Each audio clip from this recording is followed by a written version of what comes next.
Picture yourself standing at the base of a towering stone pyramid as the sun dips below the horizon, casting long shadows across ancient carvings that tell stories we can barely comprehend. This is Templo Maya, the heart of an empire where spirituality wasn't just about prayer, it was about survival. The Aztecs believed the very universe depended on rituals so intense, so demanding, that they would sacrifice thousands to maintain cosmic balance. What drove this civilization to embrace such darkness? What did they believe was at stake if these ceremonies were not performed? Today, we're journeying deep into one of history's most fascinating and terrifying spiritual systems as we uncover 30 dark rituals that defined Aztec civilization. These weren't random acts of violence, they were carefully orchestrated ceremonies rooted in a world where gods demanded blood as payment for keeping the world alive. Imagine living with the constant fear that the sun might not rise tomorrow unless human hearts were offered to the deities. The Aztecs operated under this belief every single day, creating rituals that blended theater, faith, and horror in ways that still captivate and disturb us centuries later. From sacred ball games that ended in decapitation to flaying rituals where priests wore the skin of victims for days, we'll explore how these practices were woven into every aspect of Aztec life, from agriculture to warfare to astronomy. What makes this exploration so compelling isn't just the shock value, it's understanding how a sophisticated civilization could develop such complex beliefs around sacrifice and renewal. We'll witness how these rituals terrified their enemies, solidified political power, and ultimately contributed to both the rise and fall of an empire. As we count down through these 30 ceremonies, you'll gain a new perspective on how different cultures interpret the relationship between life, death, and the divine. So join me as we step into the world of the Aztecs, where the line between sacred duty and unspeakable horror was blurred in service of keeping the cosmos turning. At the very top of that pyramid, under the blinding sun or a blanket of stars, the most iconic and widespread of all Aztec rituals unfolded. This was the act of human heart extraction, a ceremony of such profound importance that it became the central engine of their spiritual universe. The victim, often a captured warrior, would be painted with blue chalk and adorned in a specific costume, transforming them into a physical representation of the god Tezcatlipoca or another deity for a full year before the sacrifice. This was not merely an execution, it was the culmination of a long, symbolic process where a human became a vessel for the divine. When the moment arrived, the victim would be led up the steep pyramid steps, a journey that mirrored the sun's ascent into the sky. At the summit, 4 priests would secure the individual's limbs over the convex surface of a sacrificial stone, arching the chest upwards. A 5th priest, the officiant, wielded a razor-sharp blade of obsidian, a volcanic glass that could produce an edge far sharper than any metal the Spaniards had ever seen. With a precise, practiced motion, he would plunge the knife just below the ribcage and make a deep, lateral cut. The speed and skill involved were critical, as the goal was to reach in and tear out the heart while it was still beating. This throbbing organ was then lifted toward the sky, an offering to Huitzilopochtli, the fierce sun god and god of war. The priest would place the heart in a ceremonial vessel called a quetzalcoatl, which was often carved in the shape of an eagle, while the lifeless body was then pushed down the pyramid steps, tumbling to the base where it would be claimed by the victim's captor. The entire spectacle was a brutal, public display of cosmic necessity. But why this specific act? The Aztecs believed that the sun god Huitzilopochtli was engaged in a perpetual battle against the forces of darkness each night. To win that battle and rise again each morning, he required immense strength, which could only be provided by the most precious substance in the universe, human blood, or chalchihuatl, which translates to precious water. The heart, or yolotl, was considered the seat of life force and the fragment of the sun's heat present within every person. Offering a still beating heart was literally seen as feeding the sun, providing it with the vital energy it needed to continue its journey across the sky. Without this constant nourishment, they feared the sun would simply fail to appear, plunging the world into eternal darkness and ending the current cycle of existence. This ritual was, in their eyes, the ultimate act of preservation, a sacred duty to ensure the survival of all humankind. Yet amidst this constant, daily cycle of bloodshed meant to fuel the sun, the Aztecs lived with an even greater, more terrifying existential deadline. They believed the universe itself was inherently unstable and moved through successive creations and destructions known as suns. We currently live in the fifth sun, the era of movement, which is destined to end in a catastrophic series of earthquakes. To postpone this inevitable apocalypse, an extraordinary ceremony was required not yearly or monthly, but once every 52 years. This was the new fire ceremony, or Toxeumalpilia, a ritual of such profound importance that the fate of all creation was believed to hang in the balance. Imagine the absolute darkness that would fall over the entire empire as the final day of the 52-year cycle, a day known as Four Movement, arrived.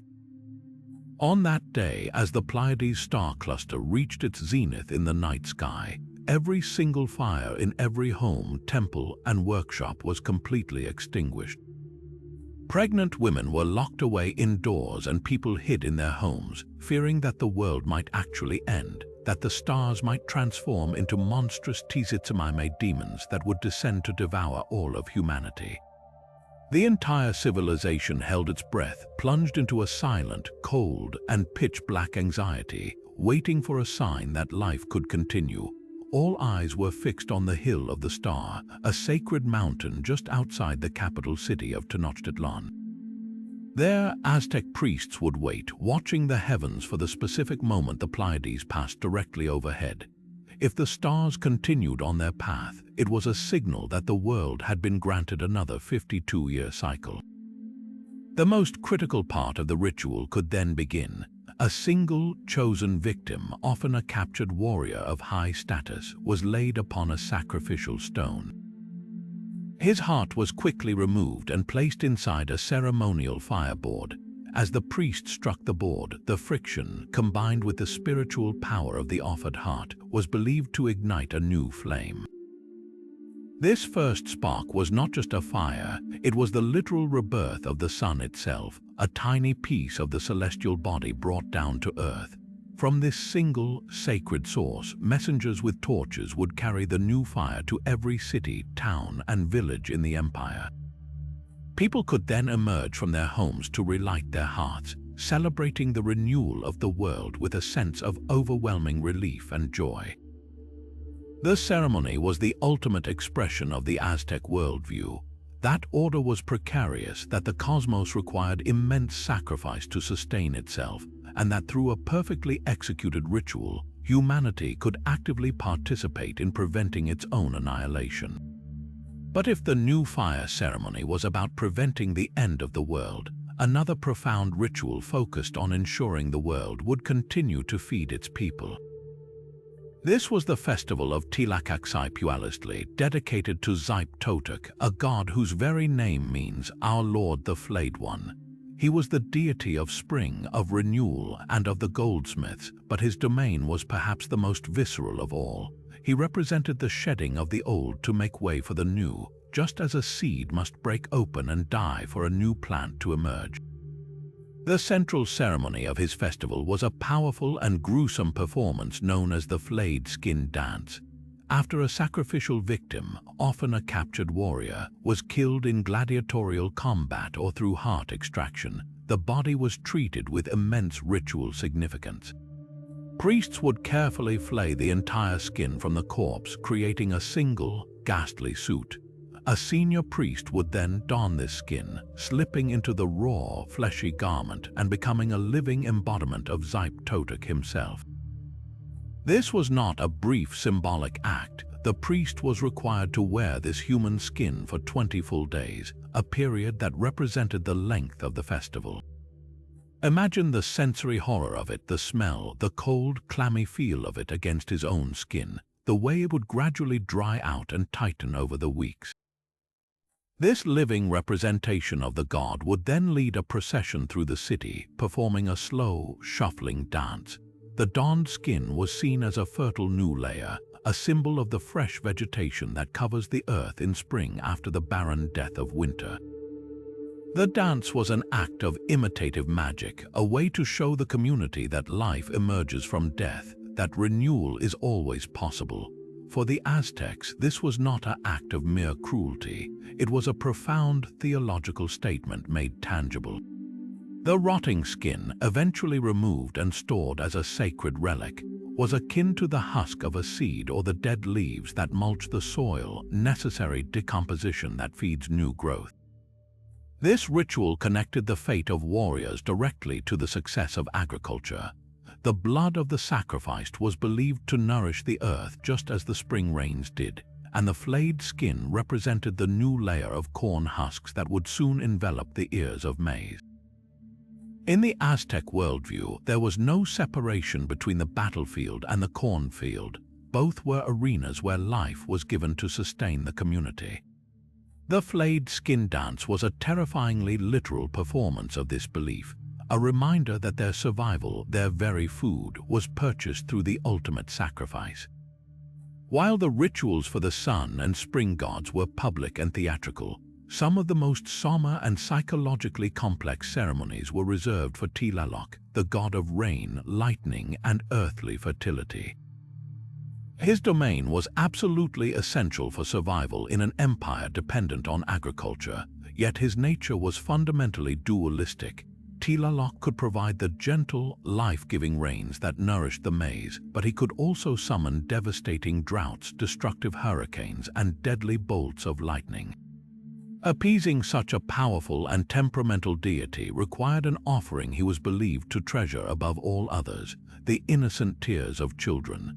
The selection process for these sacrifices was itself a deeply spiritual and heartbreaking endeavor. Priests would journey through communities seeking children with specific physical attributes, most notably two cowlicks in their hair or a particular curl formation, which were seen as signs that they belonged to Tlaloc. These children, often as young as 4 or 5 years old, were treated with immense reverence in the days leading up to the ceremony. They were adorned with precious jade beads and elaborate headdresses, their faces painted with blue clay to mirror Tlaloc's own iconic visage, and they were often carried on litters in a solemn procession, treated as living representations of the god's chosen attendants, the Tlalocs. The journey to the sacrificial site was a central part of the ritual's emotional power. As the procession moved towards a sacred mountain or, most famously, to the edge of a deep cenote, a natural limestone sinkhole considered a gateway to Tlaloc's watery paradise, Tlalocan, the children were encouraged and sometimes even gently provoked to cry. Their tears were not seen as a sign of distress to be avoided, but as a crucial element of the offering. Each droplet was believed to be a potent sympathetic magic, a tiny preview of the abundant rains the community so desperately needed. The more the children wept, the more successful the ritual was expected to be. The method of sacrifice varied but was always chosen for its connection to water and Tlaloc's realm. In some ceremonies, the children's throats were cut and their blood was collected in special vessels to be offered to the god. In others, particularly those conducted at cenotes, the children were drowned. Historical accounts describe priests holding the terrified children underwater until their struggles ceased, a final act that delivered them directly into the hands of the deity they were meant to appease. This was not a spectacle for crowds in the same way a pyramid sacrifice was. It was a quieter, more intimate, and arguably more haunting transaction with the divine. The underlying belief was one of bittersweet necessity. The Aztecs did not see this as a wanton act of cruelty, but as a tragic exchange. They were giving Tlaloc the most precious thing they could, the untainted life and sorrow of a child, in return for the most precious thing he could give, the water that sustained every man, woman, and child in the empire. It was a devastatingly logical equation from their perspective. The tears of a few would bring the rains for the many, and the sacrificed children were believed to be granted a privileged place in Tlaloc, a verdant and peaceful paradise where they would live in eternal joy. This ritual forces us to confront a difficult truth about the Aztec world. Their profound spiritual beliefs could justify acts of incredible tenderness and unimaginable horror, often existing side by side in the very same ceremony. Moving from the summer ceremonies for Tlaloc, we encounter a ritual that combined sport, spectacle, and sacrifice in one of the most iconic Mesoamerican traditions, the sacred ball game known as hallucinogens. This was far more than a simple athletic competition. It was a reenactment of cosmic warfare, a political tool, and for some players, a direct pathway to the gods. The game was played on a long, eye-shaped court called a Huitzilopochtli, with two opposing teams striving to keep a solid rubber ball in play using only their hips, knees, and elbows. The goal wasn't just to score points by getting the ball past the opponent. Some versions of the game involved trying to propel the heavy ball through one of two stone rings mounted high on the court's walls, a feat so difficult it was considered an omen of great fortune. The connection to mythology was absolute. The game was seen as a replay of the celestial battle between the day and night, a struggle between the hero twins Hunahpu and Xbalanque and the lords of the underworld from the Popol Vuh, or a representation of the sun's daily journey across the sky and its subsequent descent into the darkness. Every bounce of the rubber ball echoed the sun's movement, and the court itself was a symbolic portal to the underworld.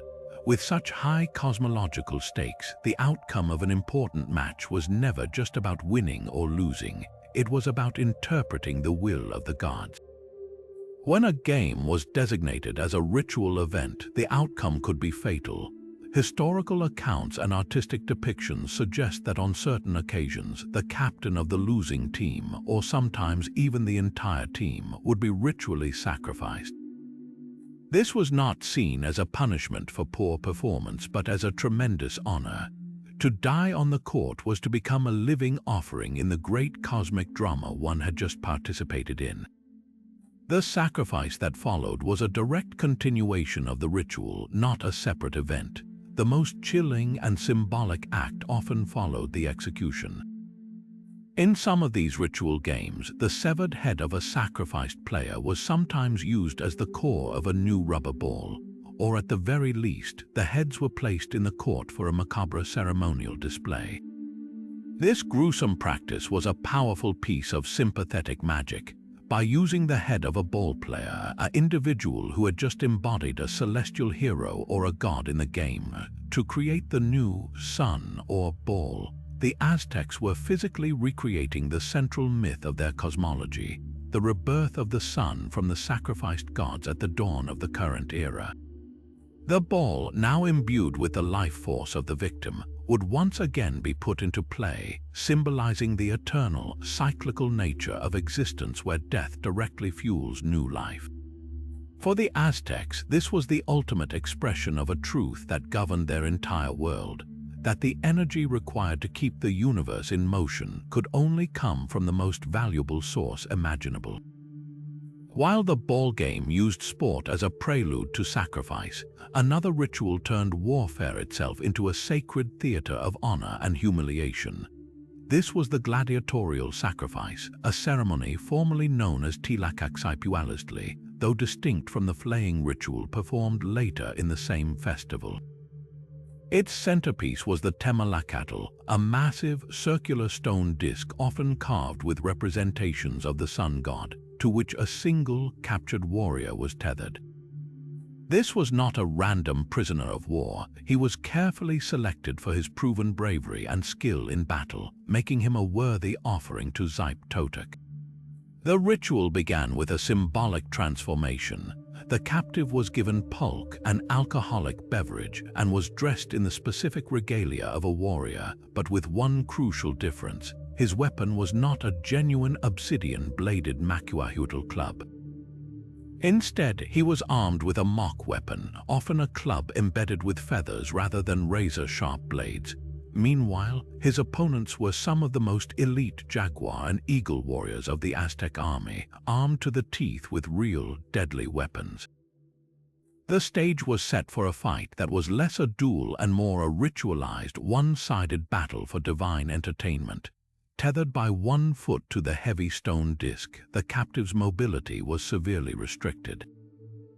His task was not to win, that was an impossibility, but to fight with such courage and spirit that he would honor both himself and the god he was about to join.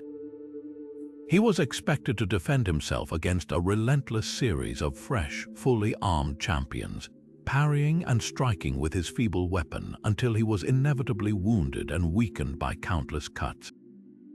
The crowd watching from around the ceremonial platform would roar with approval at every display of bravery, cheering for a man they knew was moments from death. The eventual outcome was never in doubt. Once the captive was exhausted and bloodied, a priest would step forward to end the spectacle. The warrior's heart was cut out in the traditional manner, offering his life force to the gods. But in this specific ritual, the meaning was twofold. For the captive, it was a tremendous honor. He had proven his valor twice, first by being captured alive in battle, and again by facing his death with courage on the Temelacatl. His death was a direct passport to the heavenly paradise of the sun, a reward reserved for the most courageous warriors who fell in combat or sacrifice. Yet for the Aztec state, the ritual served another, more pragmatic purpose. It was a powerful piece of psychological warfare and political theater. By publicly demonstrating the fate that awaited even the most formidable enemy warriors, it sent a clear message to rival cities and subject states about the power and divine favor of the Aztec Empire. The ceremony humiliated the enemy by showcasing their best fighter being systematically defeated and offered to Aztec gods, all while reinforcing the elite status of the Aztec jaguar and eagle warriors who participated. It was a brutal, public reminder of the empire's military and spiritual dominance, ensuring that both their gods and their enemies were kept firmly in their place. But perhaps one of the most visually striking and symbolically rich offerings was reserved for Huitzilopochtli, the goddess of lakes, streams, and all flowing waters, whose name literally translates to "she of the jade skirt." While Tlaloc demanded the tears of children, his female counterpart required a different kind of tribute, one that returned precious objects and life itself directly to her liquid domain. The ritual drowning dedicated to her was a somber, elegant, and deeply symbolic act of returning gifts to the source. Victims chosen for this offering, who could be men, women, or children, were often dressed in elaborate ceremonial attire and adorned with some of the most valuable items in the Aztec world: finely carved jade beads, polished turquoise, gold ornaments, and other precious stones. They were then taken out onto the serene surface of Lake Texcoco in ceremonial canoes. At a designated sacred spot, the priests would perform the act of drowning, submerging the living victim into the deep water. But the ceremony didn't end there. The body was then weighted down with sacks filled with even more stones and sand, ensuring it would remain on the lakebed as a permanent offering. This practice was a profound metaphor for reciprocity and gratitude. The Aztecs saw the water that sustained their Chinampa agriculture and provided them with food and transportation as a divine gift from Huitzilopochtli. By returning adorned and valuable humans to her, they were essentially paying rent for the resources they used. The jewels and precious items were a way of thanking the goddess, a payment made in the most valuable currency they possessed. The sinking of the body, weighted by stones, was a guarantee that the offering would not be reclaimed. It belonged to the goddess now, sunk into her realm as a permanent testament to the covenant between the people and the divine. This ritual highlights a different aspect of the Aztec sacrificial complex, one that was less about the explosive violence of heart extraction and more about a solemn, almost respectful return to the elements. It was a quiet, liquid grave, a far cry from the public spectacle of the pyramid. but it was no less vital in their eyes for maintaining the balance of the natural world and ensuring the continued flow of life-giving water. While the rituals for water and warfare emphasized specific forms of offering, the element of fire held its own unique and terrifying place in the Aztec spiritual landscape. Fire was not merely a tool, it was seen as a primordial, living force, both a creator and a destroyer, a purifier and a consumer. To harness this immense power, the Aztecs developed ceremonies of extreme intensity, most notably during the festival of Izcalli, which was dedicated to Huitzilopochtli, the ancient god of fire, time, and the hearth. The central ritual involved a form of sacrifice that was arguably one of the most physically agonizing methods employed, designed to perfectly mirror the dual nature of the element itself. The chosen victims, often prisoners of war or slaves specifically designated for this purpose, were first heavily intoxicated with pulque. This was not an act of mercy, but a practical and symbolic step. It made them more manageable and, from a spiritual perspective, altered their consciousness, perhaps making them more receptive to their divine role. They were then led to a massive, ceremonial bonfire that had been burning for hours, a roaring embodiment of the god's presence. Instead of being thrown into the flames to perish, they were seized by teams of priests and hurled directly into the heart of the inferno. This was not, however, intended as a simple execution by immolation. The priests watched intently as the victims struggled amidst the searing heat and flames. At a precisely calculated moment after the victim had been thoroughly scorched and was on the brink of death but not yet beyond it, they were dragged back out of the fire using long, hooked poles. The goal was to retrieve them alive but utterly transformed by their encounter with the sacred element. Their bodies were blistered and blackened, their flesh cooked by the intense heat, making them literal human offerings that had been cooked for the gods. In this critically injured state, the final and most significant act of the ritual commenced. While the victim was still conscious, a priest would perform the familiar act of heart extraction, cutting open the charred chest to remove the still beating organ. This sequence was deeply symbolic. The fire represented the transformative, purifying power of Huitzilopochtli, which had first prepared the offering. The subsequent heart extraction then completed the act, delivering the life force, now purified and intensified by its trial by fire, directly to the deity. The victim underwent a metaphorical journey, first consumed by the destructive aspect of the element, then returned to the world of the living briefly, only to have their essence offered up, representing the creative and sustaining aspect of the sacred flame. This horrific practice was a profound expression of the Aztec understanding of fire's cycle. Fire destroys wood, but in doing so, it provides light, heat, and the ability to cook food, making sustenance possible. It clears old land for new growth. The ritual captured this entire cycle in a single, brutal ceremony: destruction by the flames, followed by the extraction of life to fuel a new kind of creation. The victim's suffering was seen as a necessary part of this transformation, a literal trial by fire that made their ultimate sacrifice even more potent and valuable to a god who held dominion over both the comforting hearth fire in every home and the terrifying, uncontrollable wildfires that could ravage the land. While public ceremonies of mass sacrifice captured the attention of both the Aztec people and later historians, some of the most significant and daily rituals happened in private, far from the crowds atop the pyramid. This was the practice of bloodletting or auto-sacrifice, a personal and painful duty required of the nobility, priests, and even the emperor himself.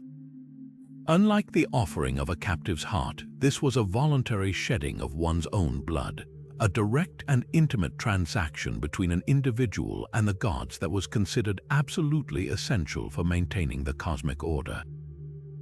The tools of this ritual were as specialized as they were terrifying. Priests and nobles used incredibly sharp implements crafted for this single purpose, obsidian blades which could be knapped to a molecular edge far sharper than any modern steel scalpel, or the long, barbed spines of stingrays. These spines were particularly potent symbols. Arriving through trade from distant coastal regions, they were seen as gifts from the ocean itself, already imbued with a life-giving and life-taking power. The choice of tool depended on the individual's status and the specific deity they were appealing to, but each was designed to maximize the flow of the most sacred substance, blood. The act itself was a meticulously performed private ceremony. An individual would typically fast and purify themselves beforehand, often with incense and prayers to prepare their body and spirit. They would then take their chosen instrument and pierce their own flesh in specific, symbolic locations. A noble might draw blood from the fleshy part of their earlobes, letting the crimson droplets fall onto strips of bark paper. A high priest would often pass a cord strung with thorns or sharp magi spines through his tongue, pulling it back and forth to create a gruesome flow of blood. For ceremonies dedicated to fertility gods, blood might be drawn from the genitals or the thighs. The pain was not an unfortunate side effect, it was the entire point.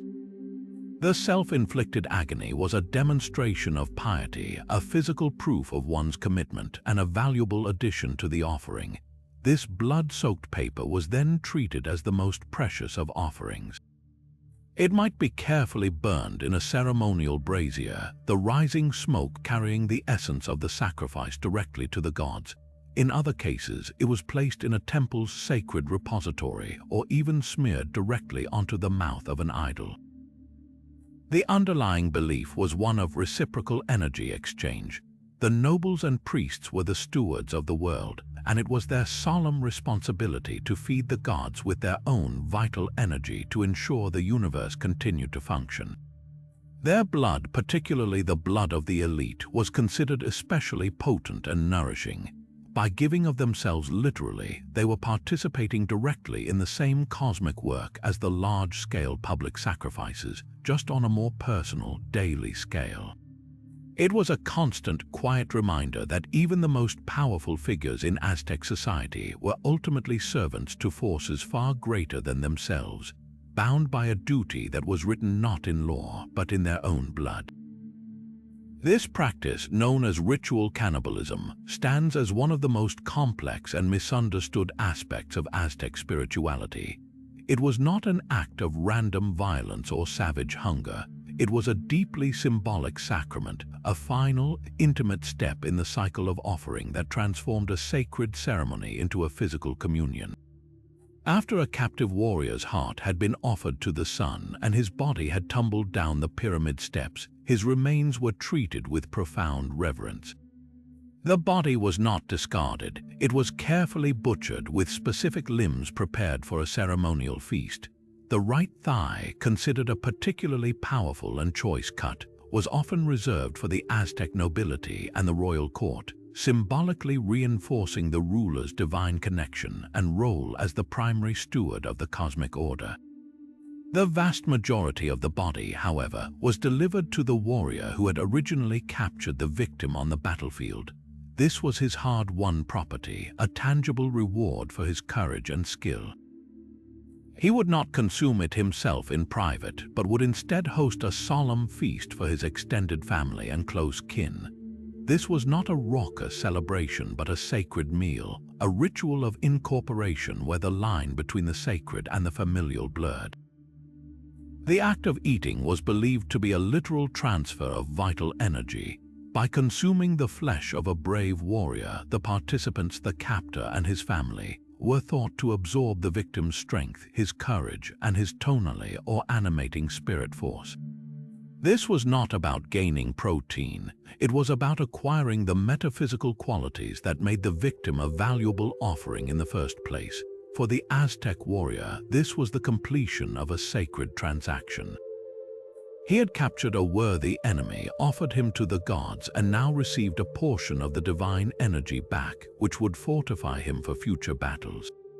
It closed a spiritual loop, ensuring that the courage taken from the enemy on the battlefield would be recycled and perpetuated within the Aztec community itself. This practice forces us to move beyond simplistic judgments and understand the Aztec worldview on its own terms. They did not see the human body as we do. It was a vessel of sacred power. The heart was the seat of life for the sun god, the blood was precious water for the earth, and the flesh was a conduit for transferring martial spirit. To waste any part of this divine offering would have been an act of profound impiety. Consuming it was the ultimate act of respect, ensuring that every single part of this tremendous sacrifice was utilized to sustain the community, both physically and spiritually, in the most literal sense imaginable. Yet perhaps the most chilling and enduring symbol of this entire sacrificial complex wasn't the act itself, but what they did with the remains. Rising in the sacred precinct, just a short distance from the base of the Templo Maya pyramid, stood a structure designed to make the scale of this spiritual endeavor terrifyingly, undeniably tangible.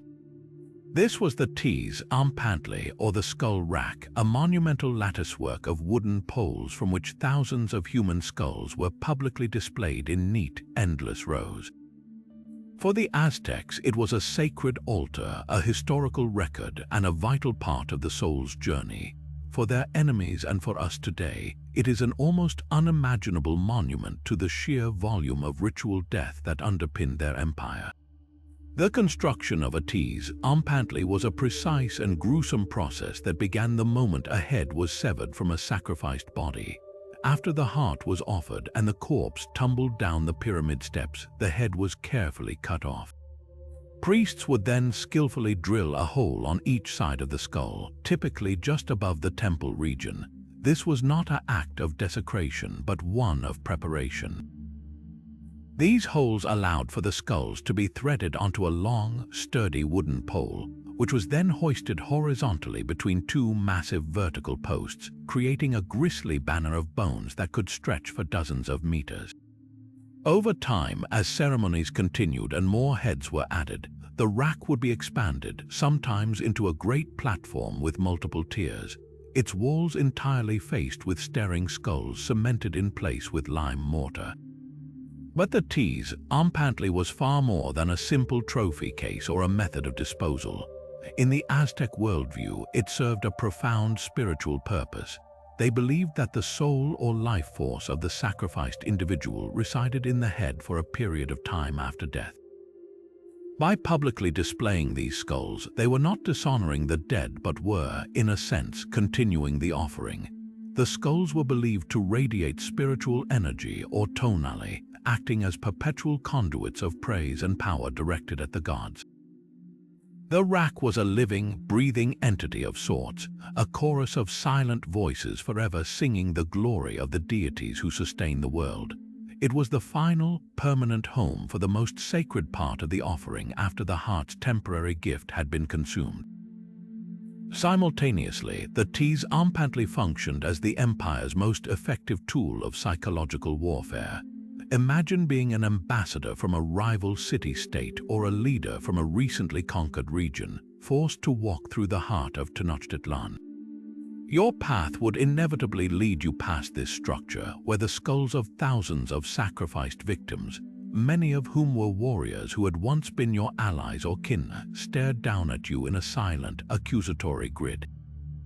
The message was unambiguous and terrifying. This is the price of defiance, and this is the power of our gods. It was a calculated display of dominance meant to crush the spirit of rebellion before it could even begin. A stone-cold reminder that the Aztec state held the ultimate power over life and death. Recent archaeological discoveries have only deepened our understanding of these structures, revealing details that are even more complex and chilling than the historical accounts suggested.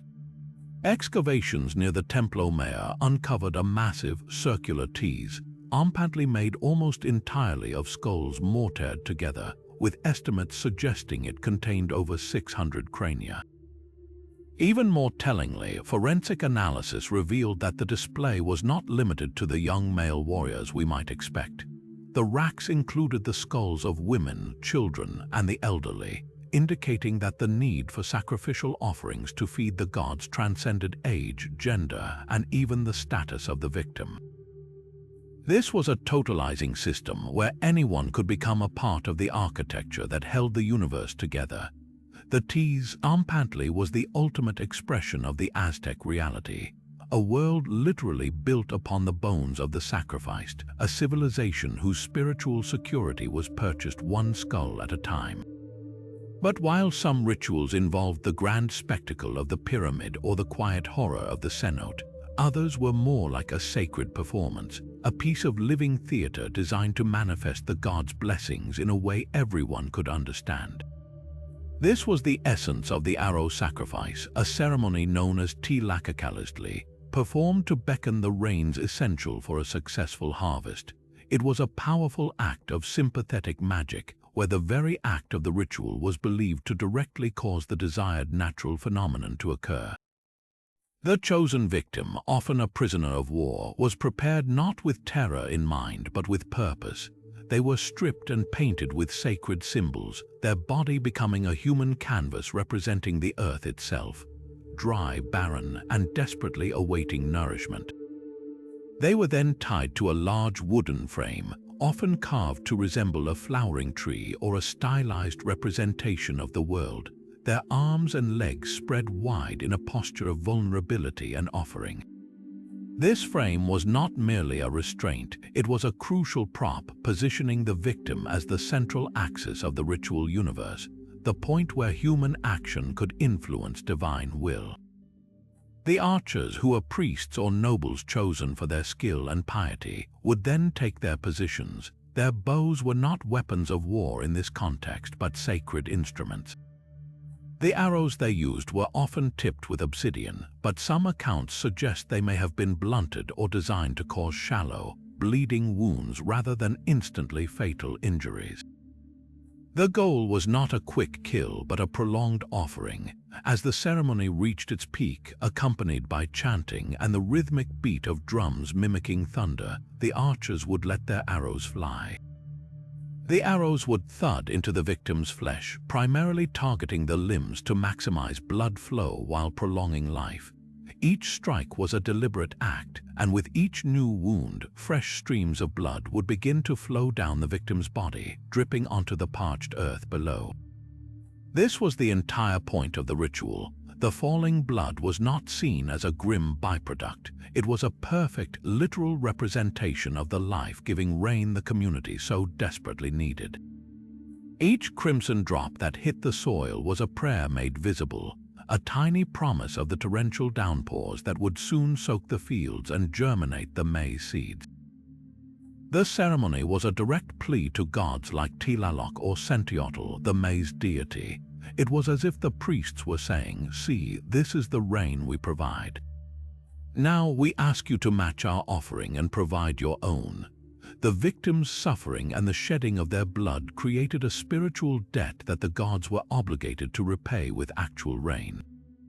The final act, often a swift heart extraction after the arrow volleys, was the concluding payment, sealing the contract. For the Aztecs watching, the connection was immediate and powerful.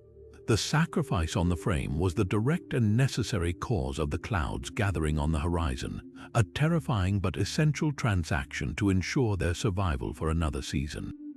Yet beyond the physical ordeals of fire and blood, the Aztecs understood that reaching the gods sometimes required a different kind of journey, one that traveled inward into the deepest landscapes of the human mind.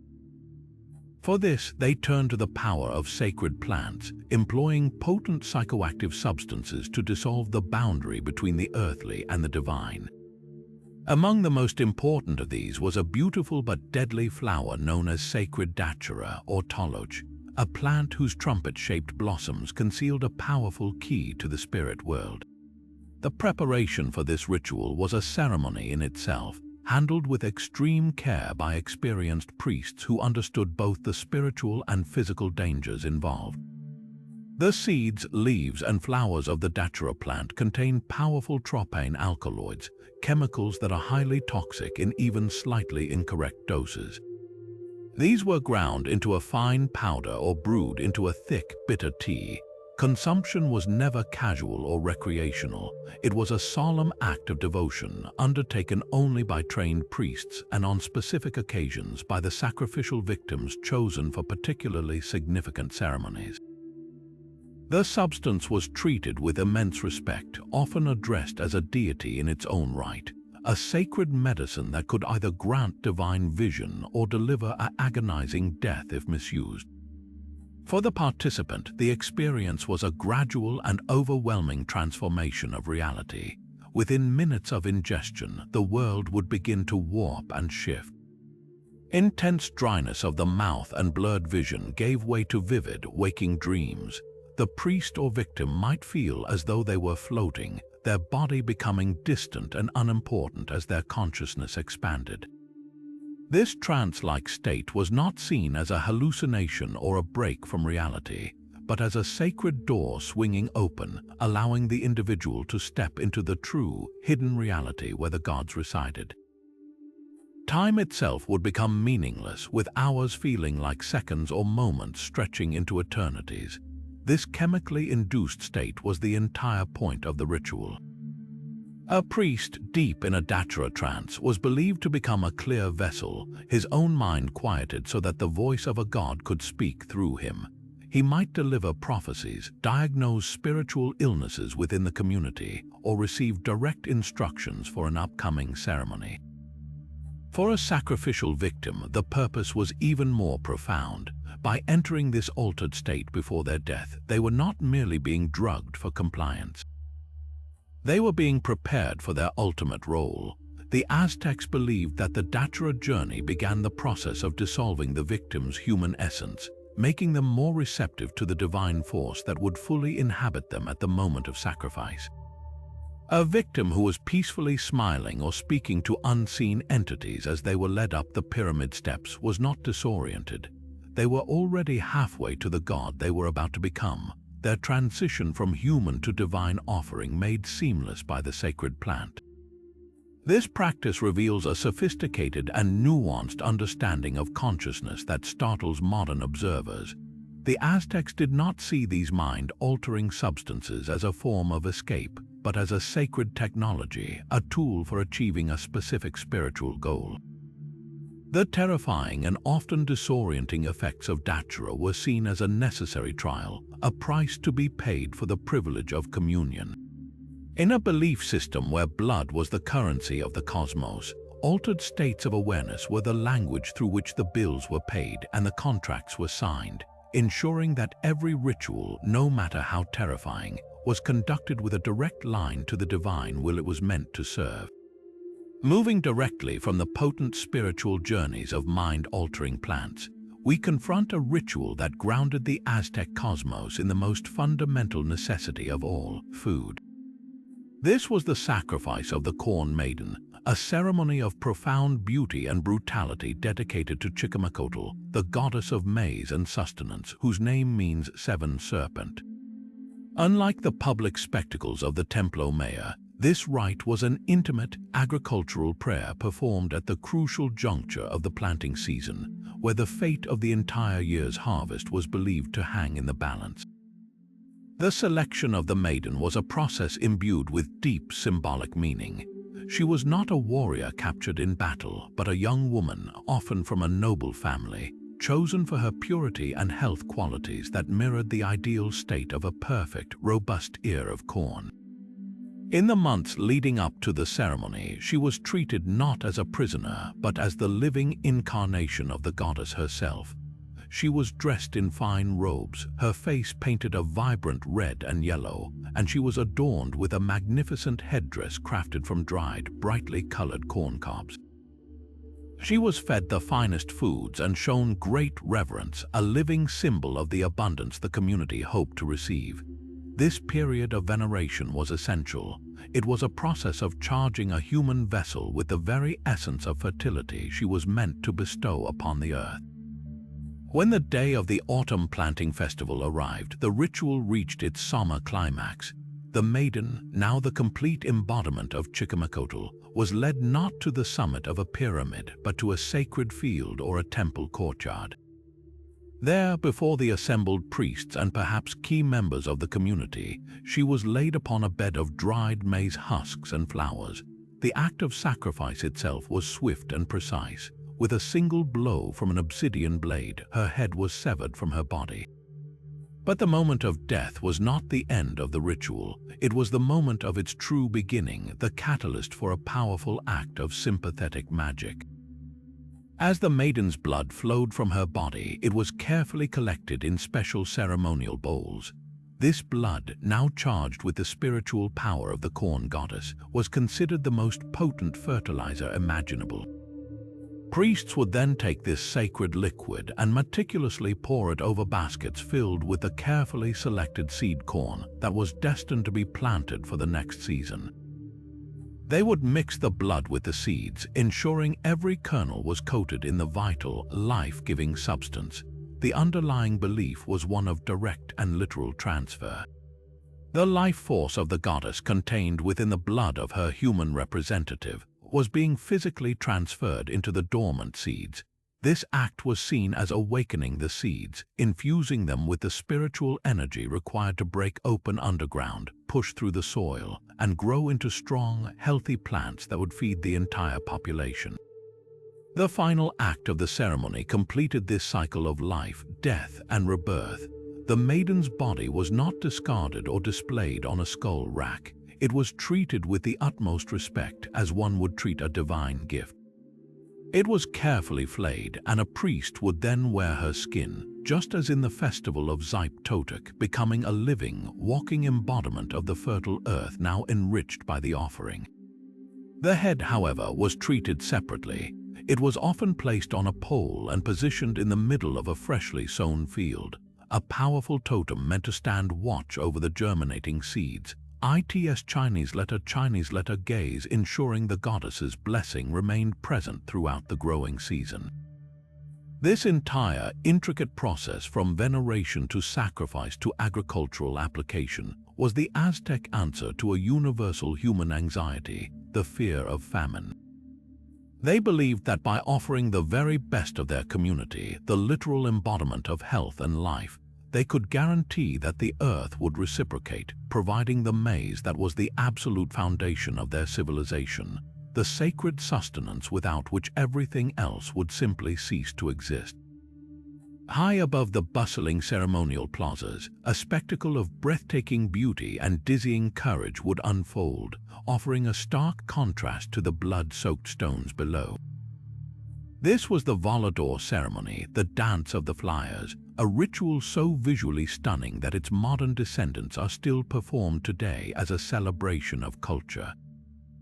Yet in its original Aztec form, this mesmerizing aerial ballet held a much darker, more sacred significance, a symbolic reenactment of creation, sacrifice, and rebirth that sometimes demanded the ultimate price from its participants. The ceremony began with the selection and raising of a towering pole, often reaching heights of over 30 meters, a tree stripped and sanctified to become a literal axis mundi, a connection between the earthly realm and the heavens.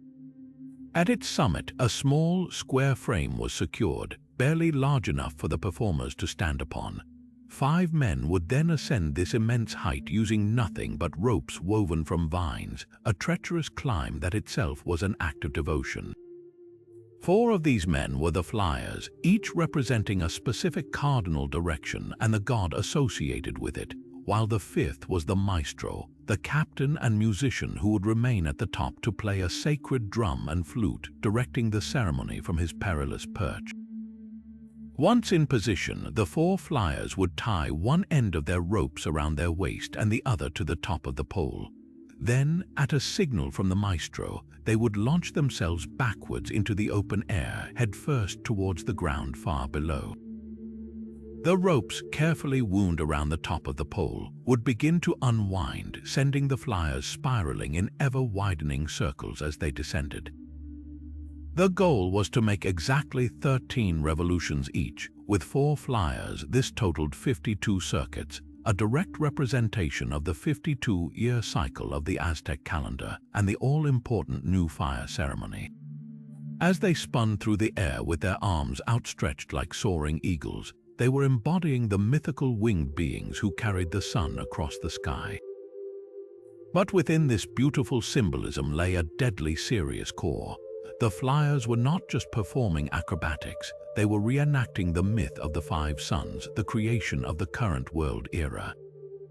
The maestro at the top represented the fifth sun, the heart of the cosmos, while the four flyers represented the four previous suns that had been destroyed, whose celestial energy was now being poured back into the world through their descent.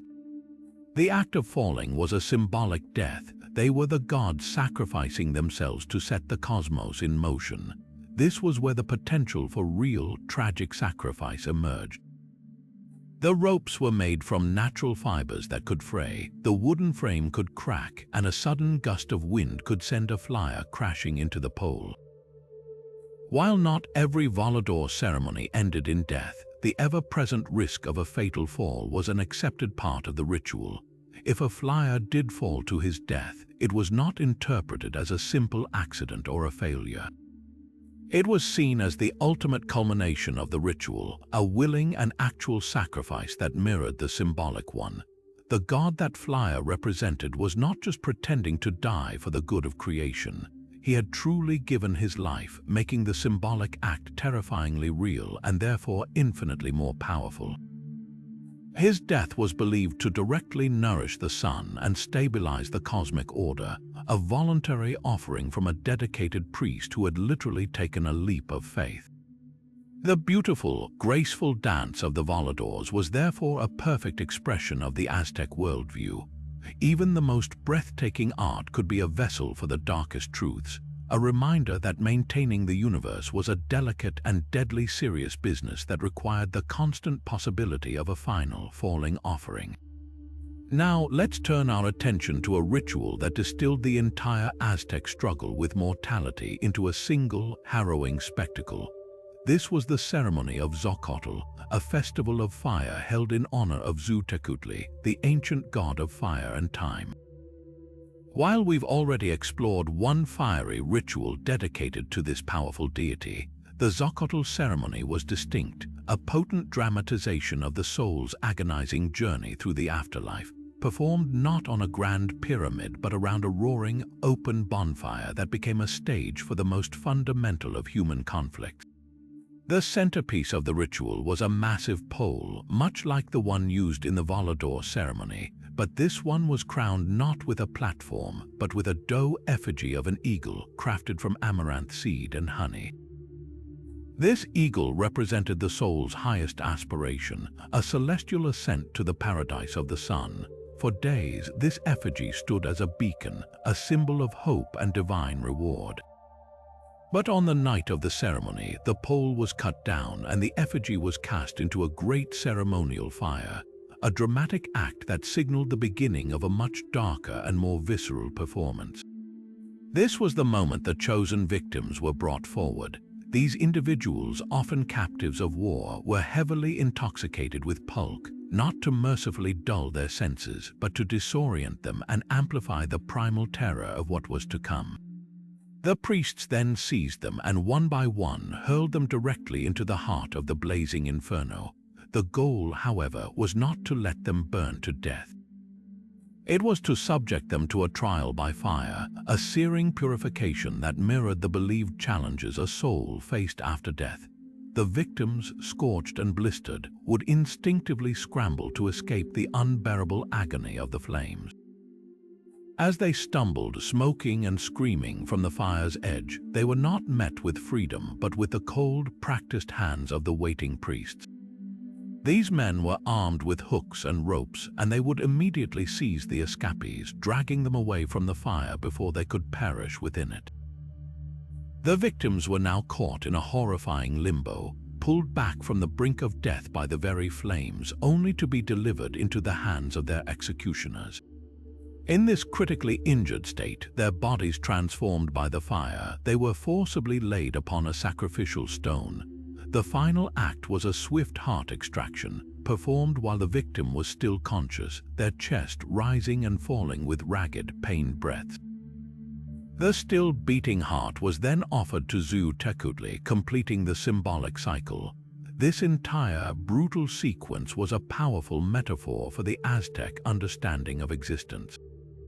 The fire represented the trials and suffering of earthly life and the purification process of the afterlife. The desperate escape from the flames symbolized the soul's struggle to avoid final oblivion. And the subsequent capture and heart extraction represented the inescapable truth of mortality, that no matter how hard one fights, death is the ultimate victor, but also the necessary gateway to whatever comes next. The ritual of Xochitl was a profound piece of theological theater.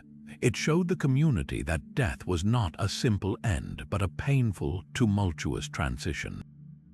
The victim's struggle was everyone's struggle. Their fiery trial was a preview of the journey every soul would one day have to undertake. By witnessing this dramatic reenactment, the Aztec people were confronted with the core paradox of their faith.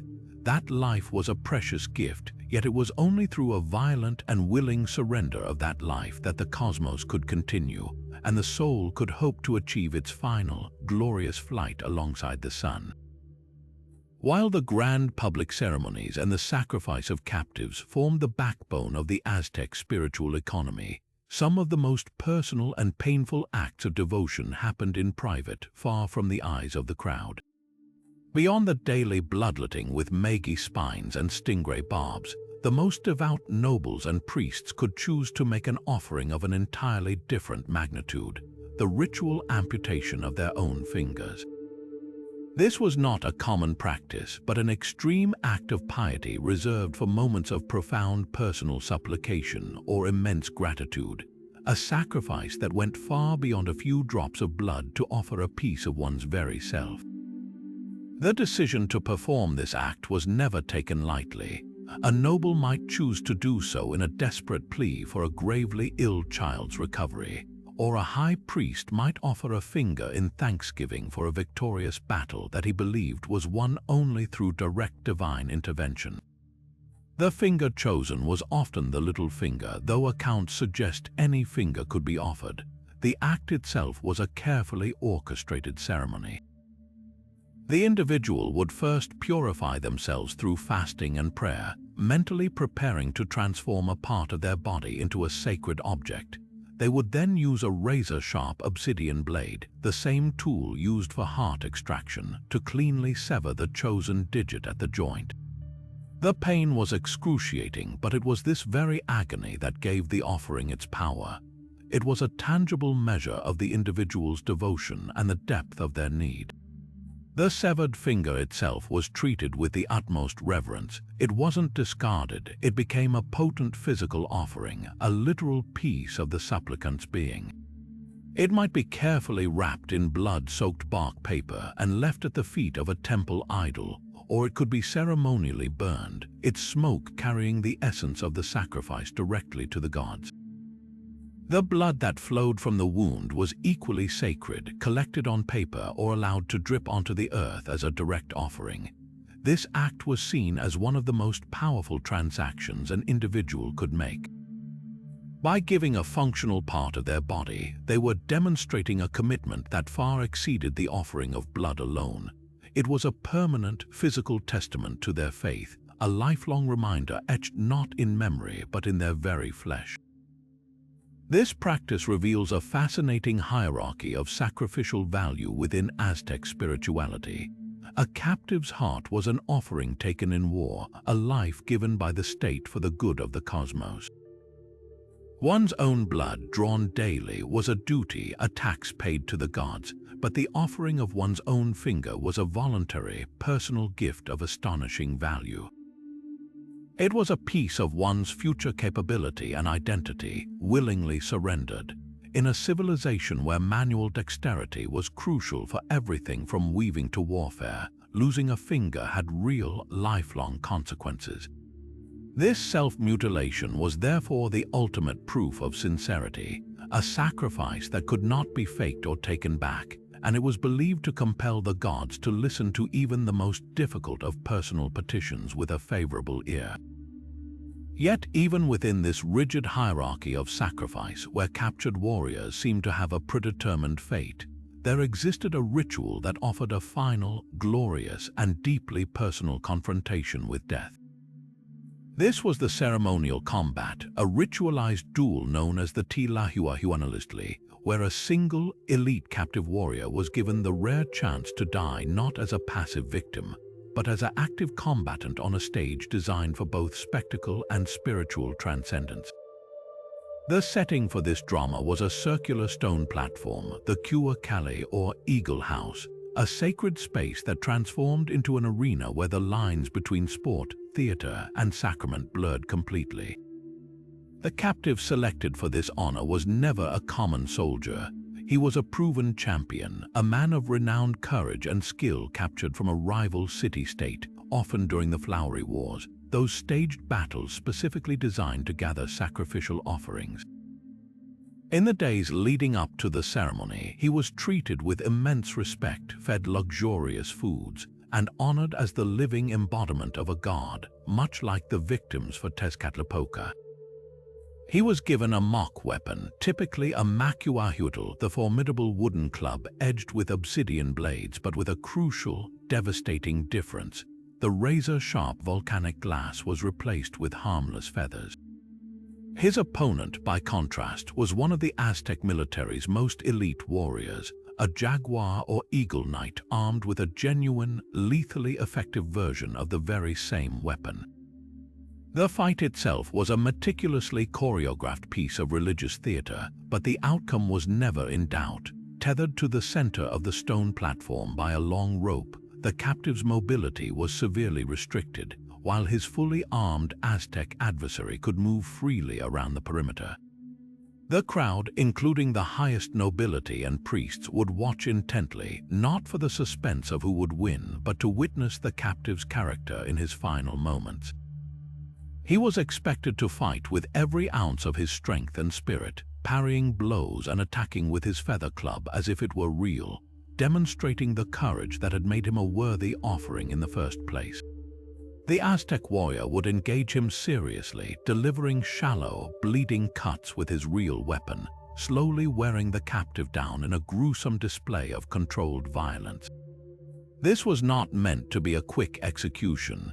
It was a prolonged test of mettle, a way to extract every last bit of spiritual value from the captive's valor before his ultimate sacrifice. For the Aztec audience, this spectacle served multiple profound purposes. On one level, it was terrifyingly effective propaganda. The public defeat and humiliation of an enemy's greatest champion, brought low by the superior skill and divine favor of an Aztec warrior, was a powerful reminder of the empire's military and spiritual supremacy. It reinforced the social order for all who witnessed it, but on a deeper theological level, it was the highest possible honor for the captive. Dying well in this rigged battle was his final and most important duty. By fighting courageously against impossible odds, he proved himself worthy of becoming Tiamatqui, one who dies in the manner of a god. His death was not an end but a glorious transition, a direct ticket to the highest paradise, the House of the Sun, where he would spend eternity accompanying the sun god on his daily journey across the sky. The ritual reached its climax not with the captive's defeat in combat, but with what followed. Exhausted, bloodied, and subdued from countless wounds, he was finally pinned down by the Aztec warrior. A priest would then swiftly ascend the platform to perform the final act of heart extraction. In this context, the removal of his heart was the sacred seal on a contract that had already been fulfilled through combat. The life force offered to the sun god was not just that of a brave man, but of a brave man who had just reenacted the mythical struggles of the gods themselves, whose final earthly moments were a brilliant public performance of courage in the face of certain doom.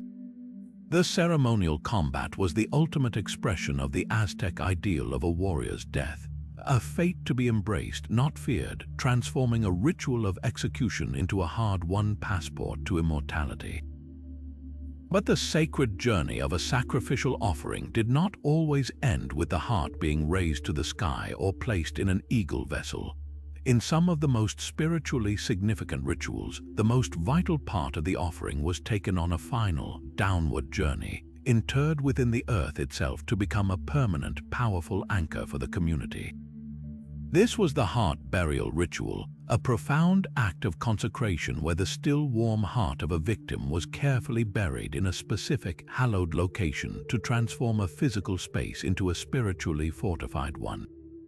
The selection of the burial site was never arbitrary. It was a decision steeped in deep cosmological significance. The most common locations were the foundations of newly constructed temples or the boundary markers of a city. To the Aztec mind, these were not just piles of stone or lines on a map. They were the most vulnerable points in the human-built world, the places where the ordered realm of the community met the chaotic, untamed forces of the wild and the underworld. By placing a human heart, the ultimate source of tonality or animating spirit force, into the ground at these critical junctures, the Aztecs were performing a powerful act of spiritual engineering. They were literally plugging the most potent energy source they possessed into the very architecture of their world, creating a divine circuit of protection. The ceremony itself was a solemn procession from the bloody summit of the pyramid to the chosen patch of earth. After the heart was extracted, it was not immediately given to the sun. Instead, it was placed in a special ceremonial bowl and carried by a high priest, followed by a retinue of other priests chanting specific hymns. This procession moved the heart from the very public, theatrical space of sacrifice to a much more intimate, almost secretive act of interment. When they reached the designated spot, perhaps a freshly dug hole at the corner of a temple's foundation or a pit marking the edge of a sacred precinct, the priest would kneel and carefully place the heart inside. Often it was accompanied by other incredibly valuable offerings, jade beads, carved statues, or even a vial of the victim's own blood, creating a complete spiritual package. As the earth was shoveled back over the heart, sealing it within the ground, the ritual's true purpose was activated. The heart was not being discarded, it was being planted. Just as a seed of corn was planted to grow food that would sustain physical life, this seed of a human heart was planted to grow something equally vital: spiritual security. The Aztecs believed the heart would continue its work underground, its residual life force seeping into the soil and stone around it. For a temple, this meant the building itself became spiritually alive, its foundation blessed and strengthened, making it a more effective conduit for communication with the gods it was built to honor. For a city boundary, the buried heart created an invisible wall of spiritual energy, a metaphysical barrier that would repel malevolent forces, disease, and even the spirits of enemy warriors who had died in battle. This practice reveals a fascinatingly holistic view of the world, where architecture and geography were not inert but were deeply connected to the spiritual well-being of the people.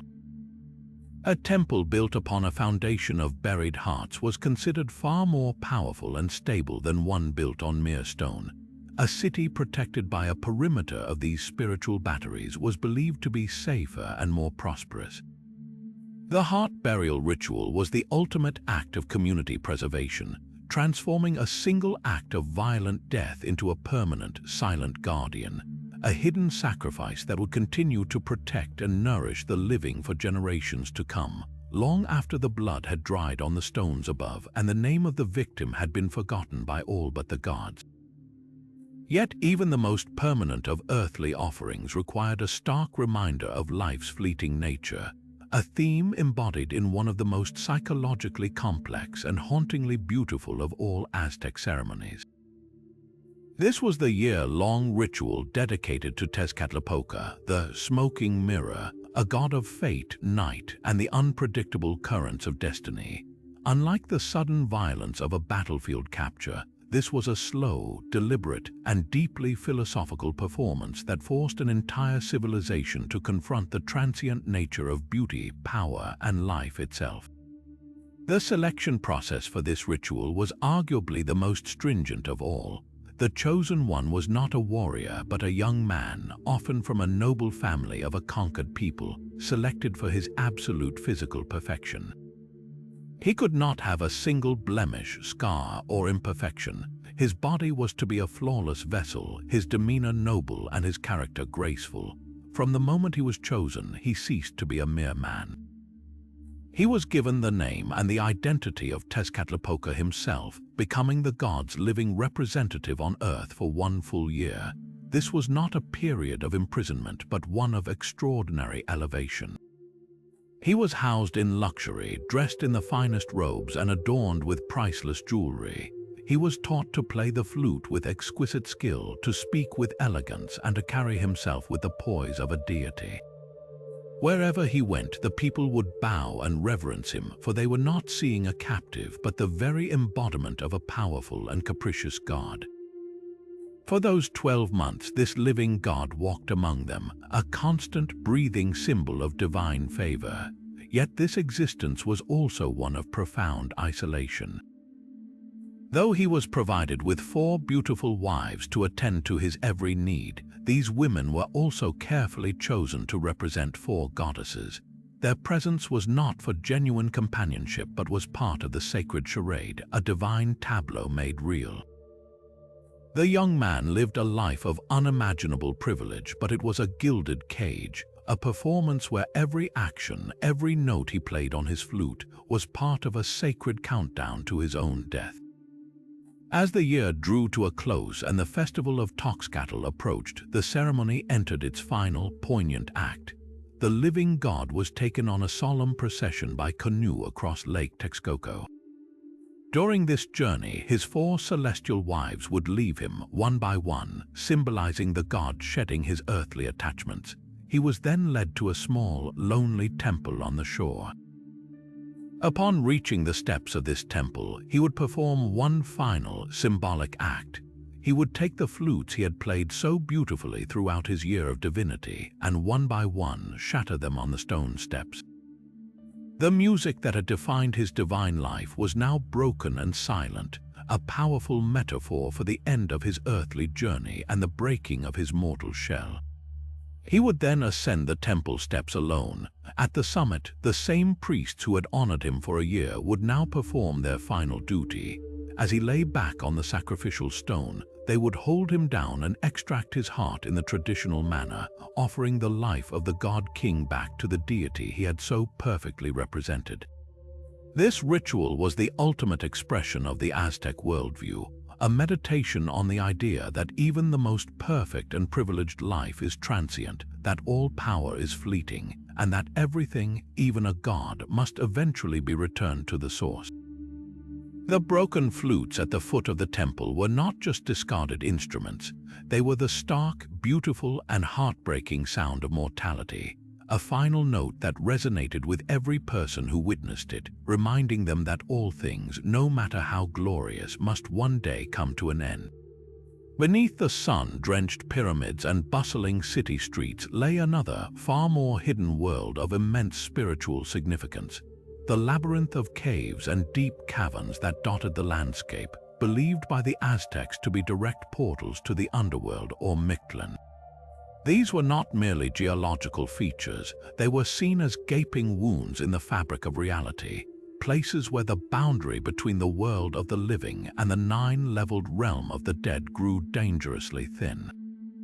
To venture into a sacred cave was to step directly onto the threshold of the afterlife, and it was here that one of the most profound and terrifying rituals unfolded, a ceremony designed not to feed the sun, but to maintain the delicate equilibrium between all cosmic realms. The journey into the earth began with a solemn procession led by high priests who carried with them a carefully selected victim. This individual was often chosen for their quiet dignity or a perceived connection to the earth, rather than the martial prowess valued in other sacrifices. The descent was a symbolic enactment of the soul's journey after death, moving from the light of the living world into the increasing darkness and mystery of the underground. The air would grow cool and damp, the only sounds being the drip of water, the scuff of feet on stone, and the low chants of the priests invoking the lords of the underworld, Mictlantecutli and Mictlantecuhtli. Torches would cast flickering, monstrous shadows on the walls, transforming the cave into a pulsating, living entity. deep within the cavern, in a chamber chosen for its powerful resonance or unique rock formations, the sacrifice would take place. But unlike the public spectacle of the pyramid, this was a profoundly private, intimate transaction with the divine. There were no cheering crowds, only the silent, oppressive weight of the earth above and the watching presence of the underworld deities below. The method of sacrifice here was often different, tailored to the specific nature of the underworld. In some accounts, the victim was beheaded, their head placed carefully upon a natural stone altar as an offering to the lords of the dead.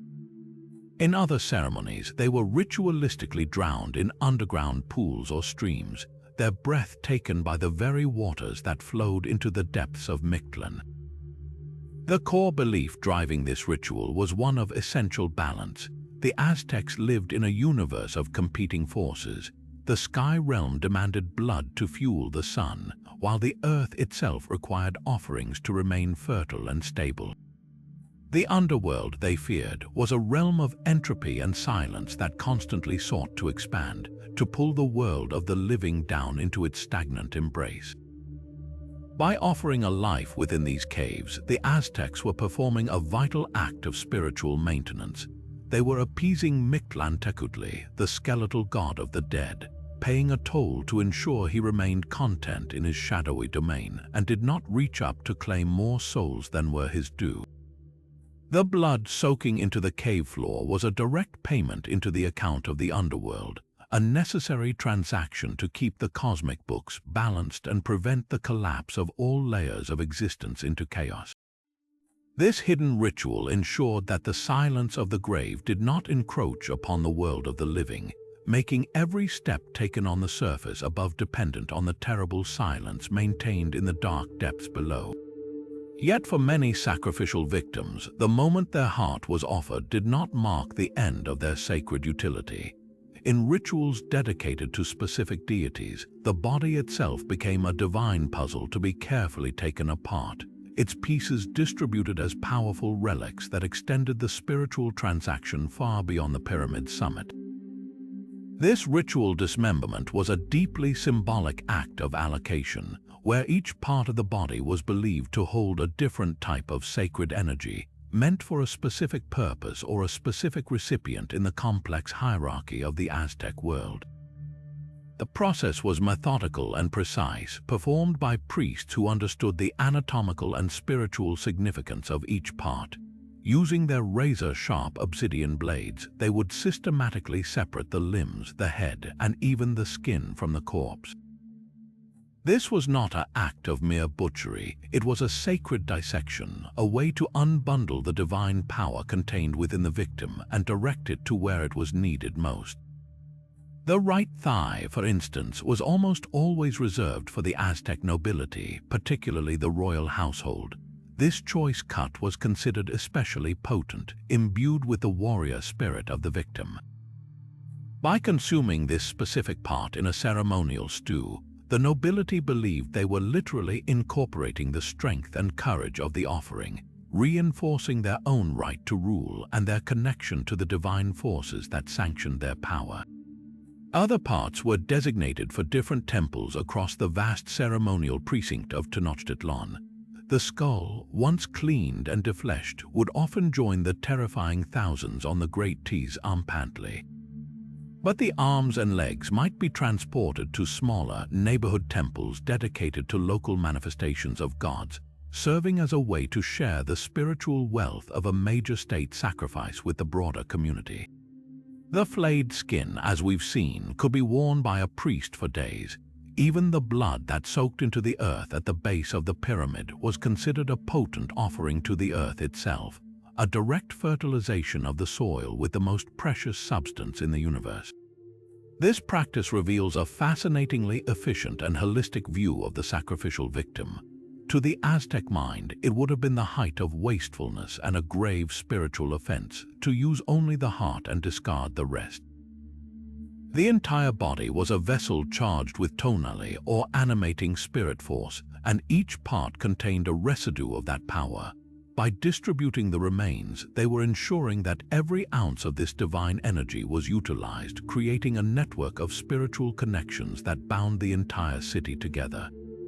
A noble eating the thigh, a priest wearing the skin, and a commoner witnessing a limb displayed in their local temple were all participating in the same cosmic cycle, each receiving a different facet of the sacrifice's power. The victim was not just killed for the gods, they were fully integrated into the spiritual and physical fabric of the empire, their very body becoming a permanent part of the community they died to sustain. While the sacrifice of human life was the cornerstone of the Aztec spiritual economy, it was not the only form of offering made to the gods. The Aztec world was teeming with animal life, and many of these creatures were seen as sacred vessels, physical manifestations of divine power that walked, slithered, and soared through the earthly realm. The ritual sacrifice of animals like jaguars, eagles, and snakes formed a complex and vital layer of their religious practice, a way to access specific cosmic principles and pay homage to the deities who ruled over the natural world. Each species was a living symbol, and its sacrifice was a carefully calibrated act designed to harness a very particular type of spiritual energy. Take the jaguar, for instance. In the lush jungles and highlands of Mesoamerica, this powerful predator was the undisputed king. Its strength, its stealth, and its beautiful spotted coat made it the ultimate representation of Tezcatlipoca, the omnipotent, smoking mirror god of night, sorcery, and destiny. But the jaguar's significance went even deeper. It was believed to be a nagual, a shape-shifting spirit companion of sorcerers and kings, and it was the sole animal capable of traversing all three layers of the cosmos. It could climb trees to reach the heavens, walk the earth, and it was even thought to descend into the underworld at night. Sacrificing a jaguar, therefore, was an immensely powerful act. Capturing one alive was a tremendous feat, and its subsequent ritual death, often by heart extraction similar to a human victim, was not about feeding the sun. It was about harnessing its raw terrestrial power and offering it directly to Tezcatlipoca, a gesture meant to secure his favor in matters of rulership, warfare, and magical power. The claws, teeth, and spotted pelt of the sacrificed jaguar became incredibly powerful relics for priests and nobles. Soaring high above the jaguar's domain was the eagle, a creature of equal majesty but entirely different symbolic meaning. Where the jaguar was the lord of the earthly night, the eagle was the sovereign of the celestial day.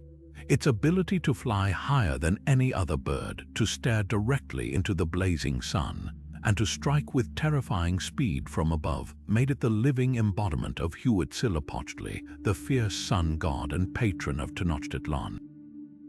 The eagle was the sun's warrior, and its sacrifice was a potent act of alignment with the solar principle. The method of sacrifice was often designed to mirror its nature. An eagle might be killed on a high platform, its blood offered to the sky, or its heart might be burned, its smoke carrying its essence directly upward to the sun god it represented. The feathers of sacrificed eagles were among the most valued objects in the empire, used to create the magnificent headdresses and battle standards of elite warriors, literally clothing them in the power and favor of the sun. Then there were the creatures that moved between worlds like snakes. The serpent was a profoundly dualistic symbol for the Aztecs. It could represent renewal and healing, as seen with the feathered serpent god Quetzalcoatl, a bringer of knowledge and civilization. Yet, by shedding its skin, it also symbolized transformation and even deception. The act of sacrificing a snake, often by decapitation or by burning, was frequently tied to agricultural cycles and rituals of renewal. Its death could be an offering to Tlaloc to encourage life-giving rains, or to the earth goddess Tlaloc to ensure fertility. The snake's connection to the underworld, its ability to move through the soil unseen, made it a fitting offering to chthonic deities, a way to send a message directly into the depths of the earth. But the practice extended far beyond these iconic examples. Wolves were associated with sorcery and the night, and their sacrifice was an appeal for guidance in dark matters. Turkeys, one of the few fully domesticated animals, were commonplace offerings, their blood and flesh given in thanks for more everyday blessings. Even humble quail had a specific and vital role. During the festival of Quecolli, dedicated to Mixcoatl, the god of the hunt, vast numbers of quail were ritually decapitated. Their blood was offered to the gods, and their bodies were then consumed in a sacred feast. This was a form of sympathetic magic. The quail, a fast-moving game bird, was an offering meant to ensure future success in hunting, a way of giving back to the divine hunter so that he would continue to provide. This complex system of animal sacrifice reveals a sophisticated ecological spirituality. The Aztecs did not see a sharp divide between the human world and the natural world. Instead, they saw a continuous spectrum of sacred life, all of it pulsing with the same divine energy or tonally. A jaguar possessed a different, more terrestrial type of tonally than a human warrior, and an eagle held a more celestial kind. By offering these animals, the Aztecs were engaging in a precise form of spiritual communication. They weren't just sending a generic prayer to the gods, they were sending a specifically addressed message, using the animal itself as the sacred medium. The sacrifice of a jaguar was a message specifically for Tezcatlipoca, written in the language of power and the night. The sacrifice of an eagle was a solar telegram sent directly to Huitzilopochtli's desk. This practice allowed them to maintain a constant, intricate dialogue with every facet of their complex pantheon, ensuring that every aspect of their world, from the highest sun to the deepest earth, remained in a state of blessed and balanced harmony. But the most profound and spiritually essential act was yet to come. The true consecration of the temple, the moment it was transformed from a mere pile of stone into a living, breathing conduit to the divine, required a final, permanent offering. This was the heart burial ritual taken to its most monumental scale. As the lines of victims ascended the pyramid, their hearts were extracted and offered to the sun. But instead of being burned or cast aside, these still warm organs were collected by a separate team of priests. These men carried sacred bowls filled with beating hearts down from the summit and into the very bowels of the new construction. At specific, hallowed points within the temple's foundation, often at the four corners and directly beneath the main altar, deep pits had been prepared. Into each of these, a number of hearts were carefully placed, along with other incredibly valuable offerings like jade beads, gold dust, and greenstone figurines. The priests would then cover this potent cache with earth, effectively planting the hearts within the architecture itself. The Aztecs believed these buried hearts would act as spiritual batteries, their residual life force or tonally, seeping into the stone and mortar around them. This energy would animate the temple, giving it a soul and forging a permanent, unbreakable connection to the gods it was built to honor. A temple consecrated in this manner was not just a building. It was a living entity, a powerful ally in the constant struggle to maintain cosmic order, its very foundations pulsating with the sacred energy of thousands who had given their lives to bring it into being. While the grand spectacles of mass sacrifice and the capture of elite warriors dominate our imagination of the Aztecs, the spiritual burden of maintaining the cosmos did not fall solely on the state or on prisoners of war. This immense responsibility was a daily, personal duty shared by every commoner, a sacred obligation fulfilled not on the pyramid summit, but in the quiet corners of their own homes and local temples through a ritual known as Huitzilopochtli, or fasting and bloodletting. This was the ritual of self-mutilation, a profound act of personal piety where ordinary people, from farmers to weavers, voluntarily offered the most precious substance they possessed, their own blood, to nourish the gods and ensure the world's continued turning. The tools for this intimate ceremony were humble yet deeply symbolic, drawn directly from the world around them. The most common instrument was the spine of the maguey plant, the same agave that provided them with fiber for rope, sap for the fermented drink pulque, and leaves for roofing. This thorn, long and incredibly sharp, was not chosen at random. The magie was a plant of immense life-giving utility, and its spine, which could deliver a painful, blood-drawing puncture, was seen as a gift from the earth itself, a natural syringe provided by the gods for this very purpose. For those of slightly higher status, a stingray spine, acquired through trade from distant coastal regions, might be used. This object, from a creature of the mysterious and powerful ocean, was believed to be already imbued with a potent, otherworldly energy, making the blood it drew an even more powerful offering. The act itself was a private, solemn ritual, often performed at dawn or during key festival periods.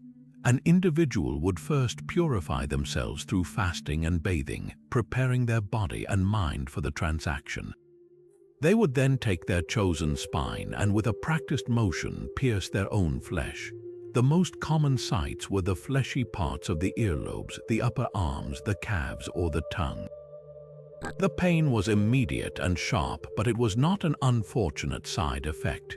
It was an essential component of the offering. The self-inflicted agony was a tangible measure of one's devotion, a physical proof of sincerity that made the resulting blood infinitely more valuable than if it had been drawn accidentally. As the blood began to flow, it was carefully captured on strips of untreated bark paper, which acted like a spiritual blotter. The individual would let the crimson droplets soak into the paper, often chanting prayers or making specific requests of the gods as they did so. A parent might offer their blood for the health of a child, a farmer for the success of his crops, or a merchant for safety on a long journey. Each droplet was a concentrated packet of their life force, their tonally, given freely in the hope of divine reciprocation. This blood-soaked paper, now a sacred object charged with personal sacrifice, was then treated with the utmost reverence. The final act was the offering. The individual would take the bloodied paper strips to the local neighborhood temple, a smaller version of the great pyramids that served the common people. There, a priest would collect these personal offerings and place them in a ceremonial brazier. As the fire took hold, the paper would blacken and curl, and the blood would sizzle and vaporize, transforming the physical offering into ethereal smoke. This smoke, carrying the very essence of the person's life force and the heat of their devotion, would then rise into the sky. The Aztecs believed this sacred smoke had the unique power to travel directly to the gods, carrying the individual's prayers and gratitude on its currents, a personal delivery of vital nourishment from a single human heart to the vast, demanding deities who ruled their universe. This widespread practice reveals a democratic undercurrent in Aztec spirituality. While only the state could offer the immense power of a captured warrior's heart, every single person, regardless of their status, could participate in the cosmic work of sustenance through their own blood. It created a direct, personal relationship with the divine, bypassing the need for grand intermediaries. The calloused hands of a farmer, stained with his own blood, were just as vital to the cosmic balance as the jeweled knife of the high priest. His small, daily offering, multiplied by thousands across the empire, created a constant, humming network of devotion, a spiritual lifeblood that flowed as steadily as the human blood that fed the gods, ensuring that even the most common individual had a direct hand in holding the darkness at bay. Imagine a society that didn't just mark time with a calendar, but actually lived and breathed its sacred rhythm, where each day possessed its own unique personality, its own dangers, and its own divine demand.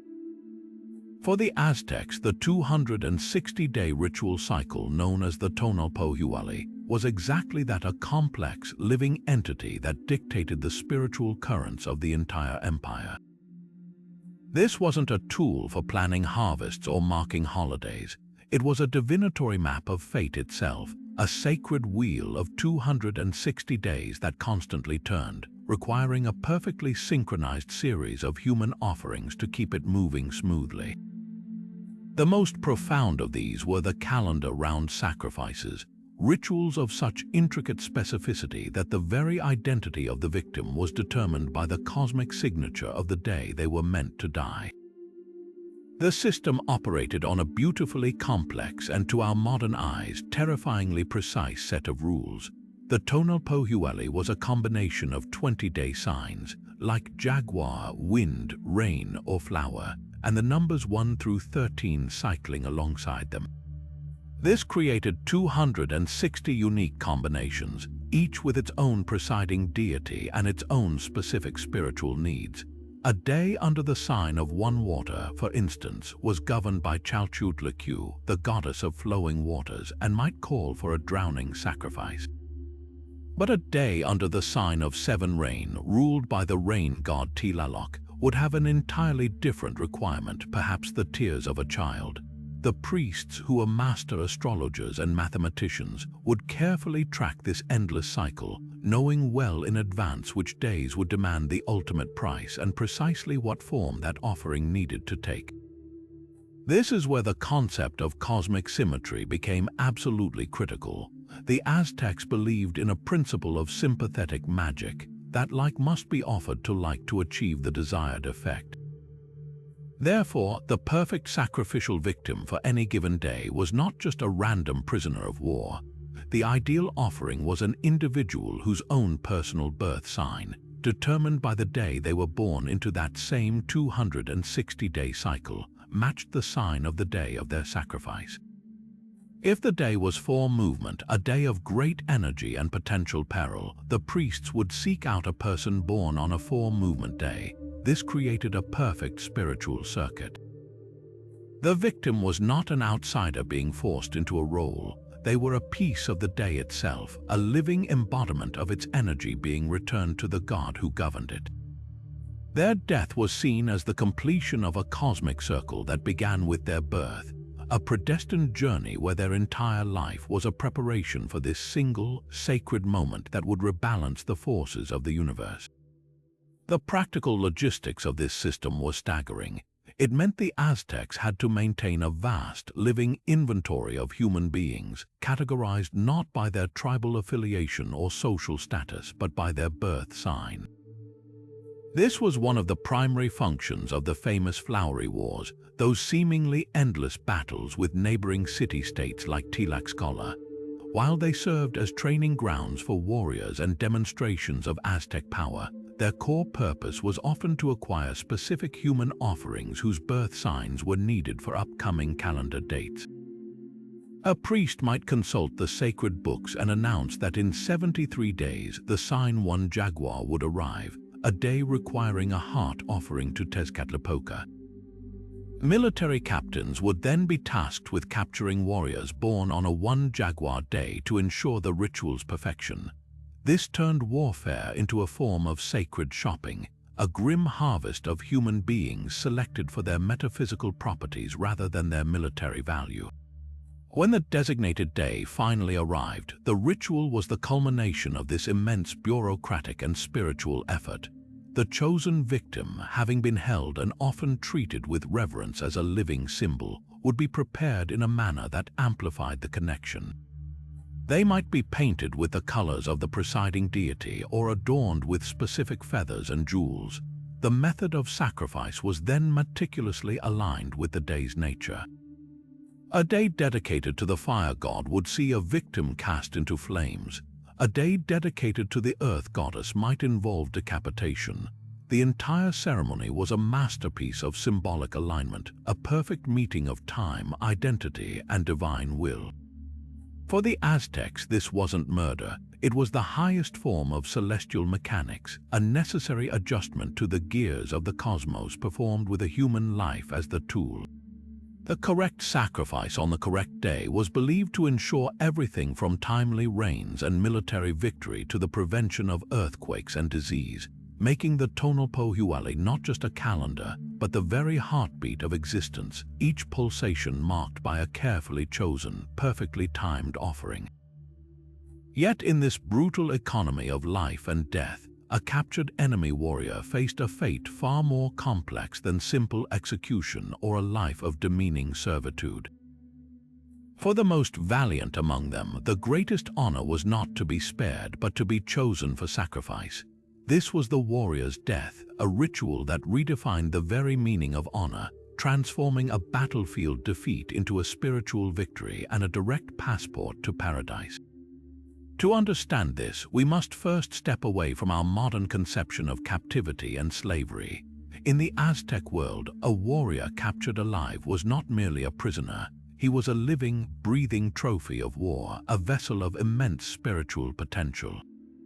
His captor had not just bested him in combat, he had secured a vital resource for the state, a key to maintaining the cosmic order. This captive was called a molten, and his value was measured not in the labor he could provide, but in the potency of the offering he represented. The journey to this sacred end began the moment the bonds were tied on the battlefield. A warrior who had fought courageously and was captured alive was treated with a surprising degree of respect. He was not thrown into a dank prison cell, but was often well fed and housed, his physical condition carefully maintained to ensure he remained a pristine offering. In the days or even months leading up to his sacrifice, he might be paraded through the streets of Tenochtitlan, not as a humiliated prisoner of war, but as a living testament to Aztec military prowess and divine favor. The people would see him not with pity, but with a sense of reverence. This man was destined for a glorious transformation that would benefit everyone. His captor, the Aztec warrior who had taken him, now held a sacred responsibility.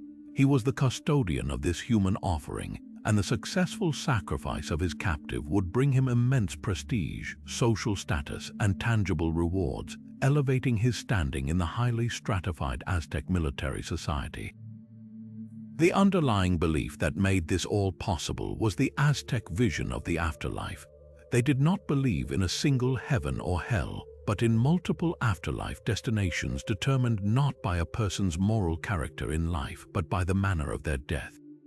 For most people, the end of life was a long, arduous, and terrifying journey through the 9 levels of the underworld, Mictlan, a bleak and shadowy realm where the soul faced a series of trials before finally dissolving into nothingness.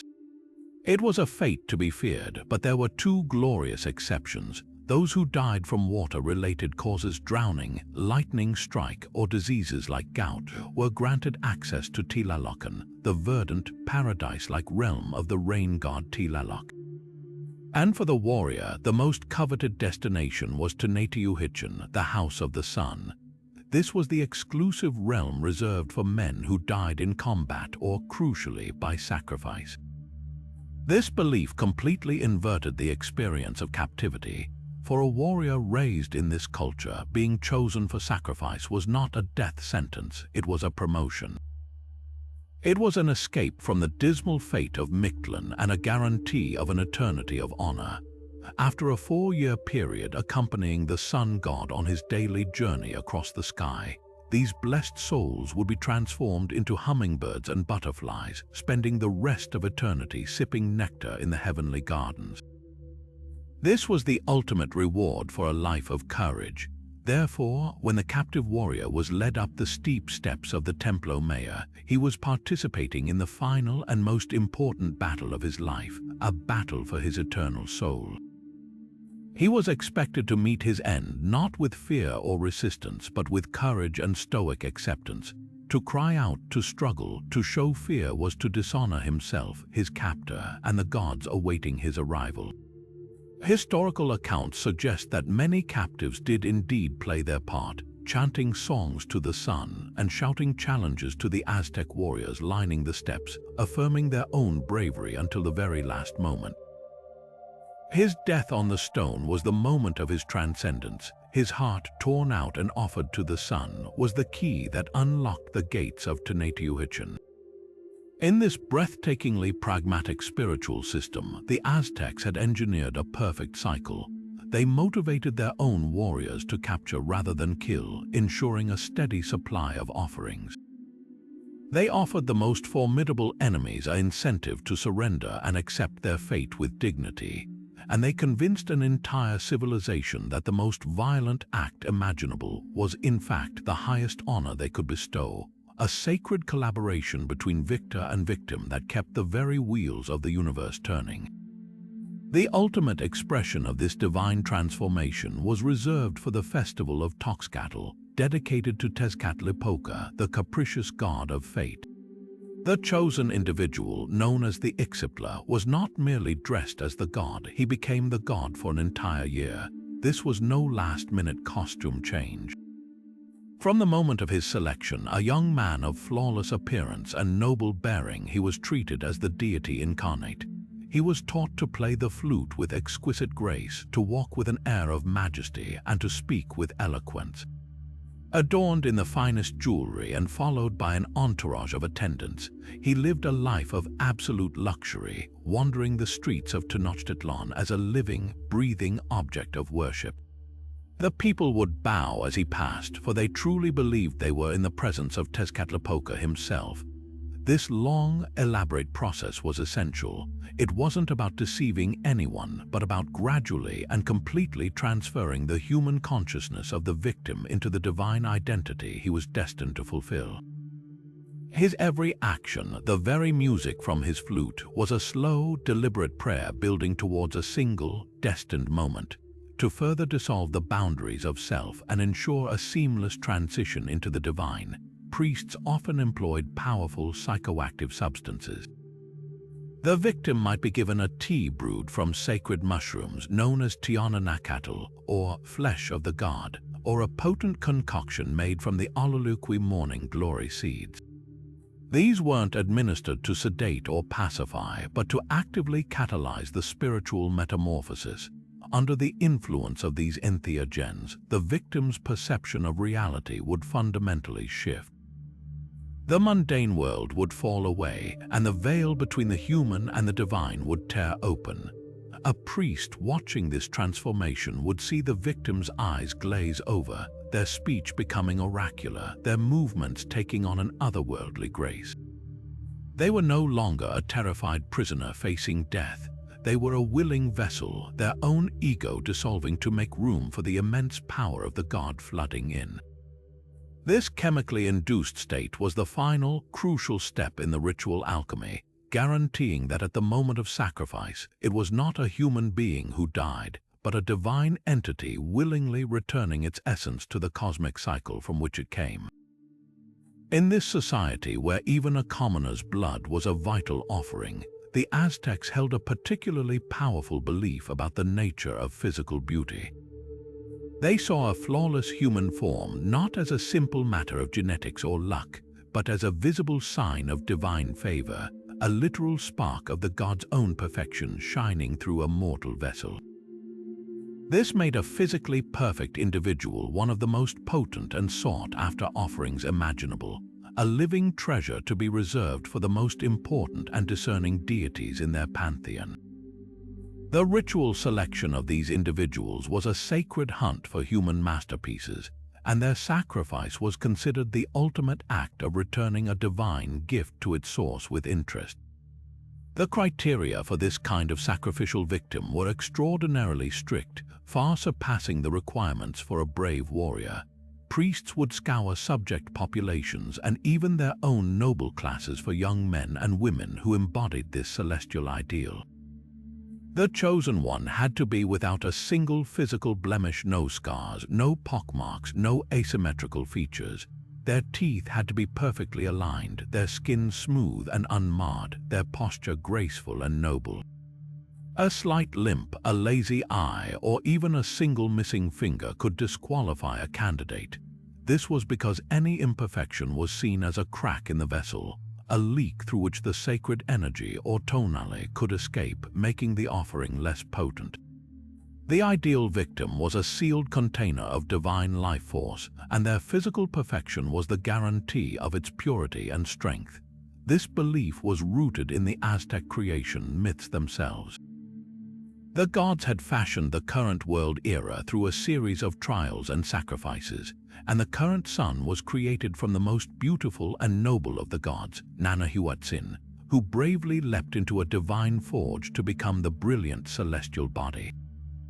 By offering a physically perfect human, the Aztecs were symbolically reenacting this primordial event. They were giving the gods a piece of their own original workmanship, a mirror reflecting their own creative power back at them. It was the spiritual equivalent of offering a god their own child. It was an offering of such profound symbolic weight that it was believed to be virtually irresistible, compelling the deity to reciprocate with abundant rains, military victories, or prolonged cosmic stability.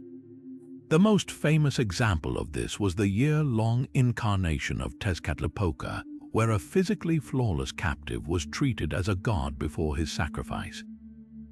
But the principle extended to other deities as well. A stunningly beautiful young woman might be chosen as the living embodiment of Xochiquetzal, the goddess of flowers, beauty, and artistic creation. She would be adorned with intricate floral headdresses, exquisite jewelry made of gold and jade, and robes woven from the finest cotton. For a full cycle of the moon, she would be revered as the goddess, her every whim attended to, her presence considered a blessing upon the community. Her physical beauty was not just admired, it was worshipped because it was seen as the goddess herself temporarily inhabiting a human form. When the time came for her sacrifice, it was not a destruction of beauty, but a release of it. Her death was believed to return that concentrated essence of beauty and creativity directly to Xochiquetzal, replenishing her power and ensuring that flowers would continue to bloom, artists would remain inspired, and love would continue to flourish in the world for another year. This practice forces us to confront a deeply complex and almost paradoxical aspect of the Aztec worldview. In a civilization so often defined by its embrace of blood and darkness, there existed a profound, almost aching reverence for pure, unadulterated beauty.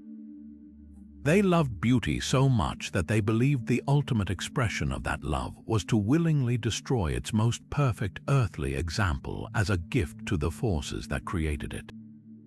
It was the highest compliment they could pay to their gods and to the concept of beauty itself, a heartbreakingly violent act born from a place of the deepest reverence, ensuring that the ideal of perfection would never fade from the world, but would be eternally renewed through the most valuable sacrifice of all.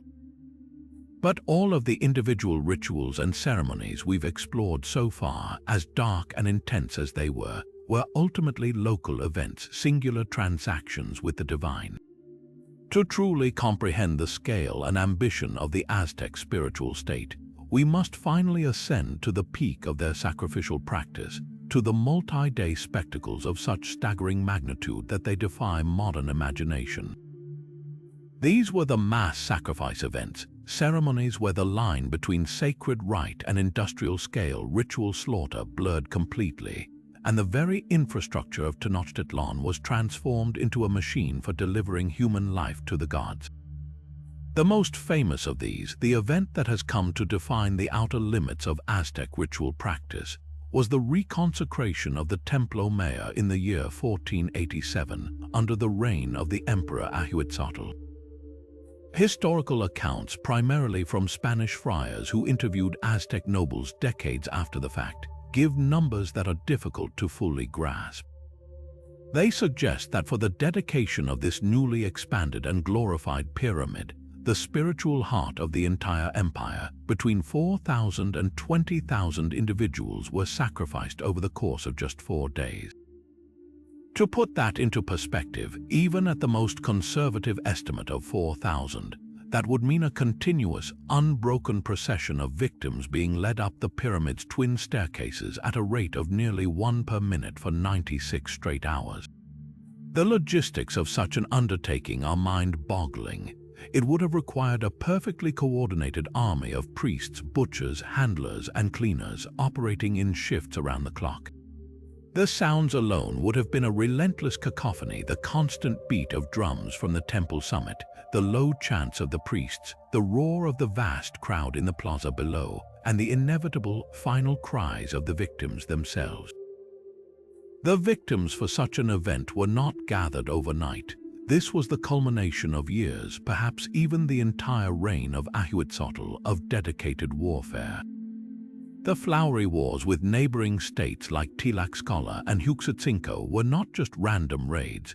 They were a systematic, state-sponsored harvesting operation for human offerings on an industrial scale. Captives would have been held in pens for months, fed and maintained for this single, ultimate purpose.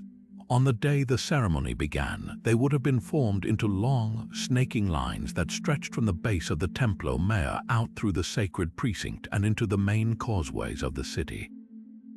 Each captive was a single component in a vast, living engine of worship. The execution itself was a feat of grim efficiency. Accounts describe two primary teams of priests working on the twin summits of the temple, one dedicated to Huitzilopochtli, the god of war and the sun, and the other to Tlaloc, the god of rain. This allowed for a devastatingly efficient doubling of the sacrificial rate. As one victim's heart was offered to the sky on the Huitzilopochtli side, another was having their head severed for Tlaloc on the other. The bodies, once the hearts were extracted, would not have been simply pushed down the steps that would have created a catastrophic and disrespectful logjam. Instead, they were likely handed down in a more controlled manner through human chains of attendants. At the base of the pyramid, another organized team would have taken over, performing the ritual dismemberment. The heads were destined for the great skull rack, the Tes Ampantli, which would have been expanded to monstrous proportions for this event, becoming a towering wall of bone. The limbs and torsos were then distributed as we've discussed, the right thighs to the nobility, and other parts to the captors and their families for the ritual feasts that would have been happening simultaneously all across the city. The purpose of this breathtaking expenditure of human life was multi-layered. On one level, it was the ultimate act of piety, a direct and overwhelming argument made to the gods. The Aztecs were essentially saying, "See what we offer you, see our devotion. Now you must keep your end of the covenant. You must keep the sun rising, the rains falling, and the earth stable." It was a massive injection of spiritual energy or tonali into a universe they believed was constantly on the verge of collapse. On a political level, it was the most powerful piece of theater imaginable. Ambassadors from rival states and trembling subject provinces would have been forced to witness this display, understanding with horrifying clarity the consequences of defiance and the limitless resources of the Aztec war machine.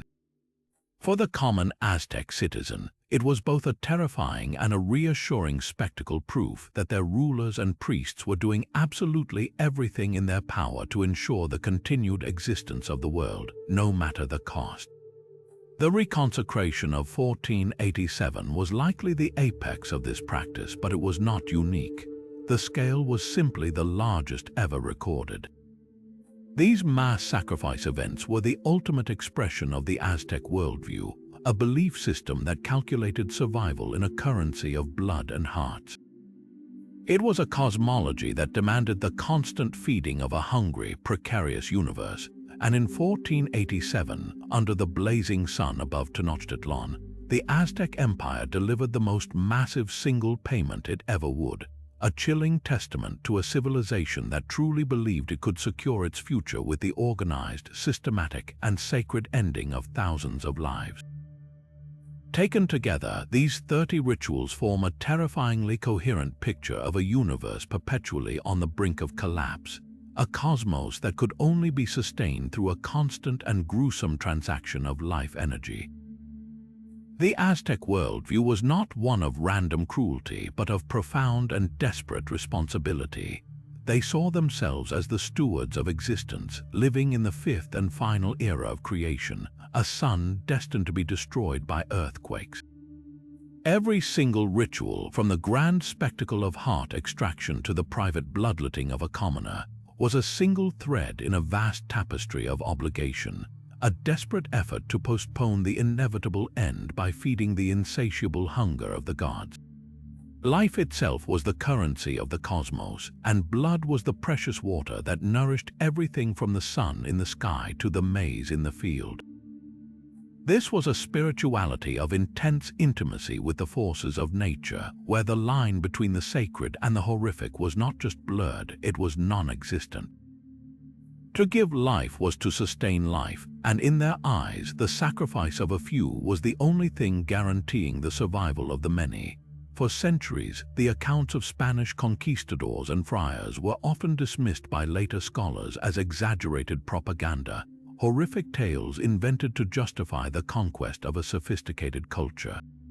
However, modern archaeology has provided chilling and incontrovertible evidence that not only supports these historical records but, in some cases, suggests the reality may have been even more intense than described.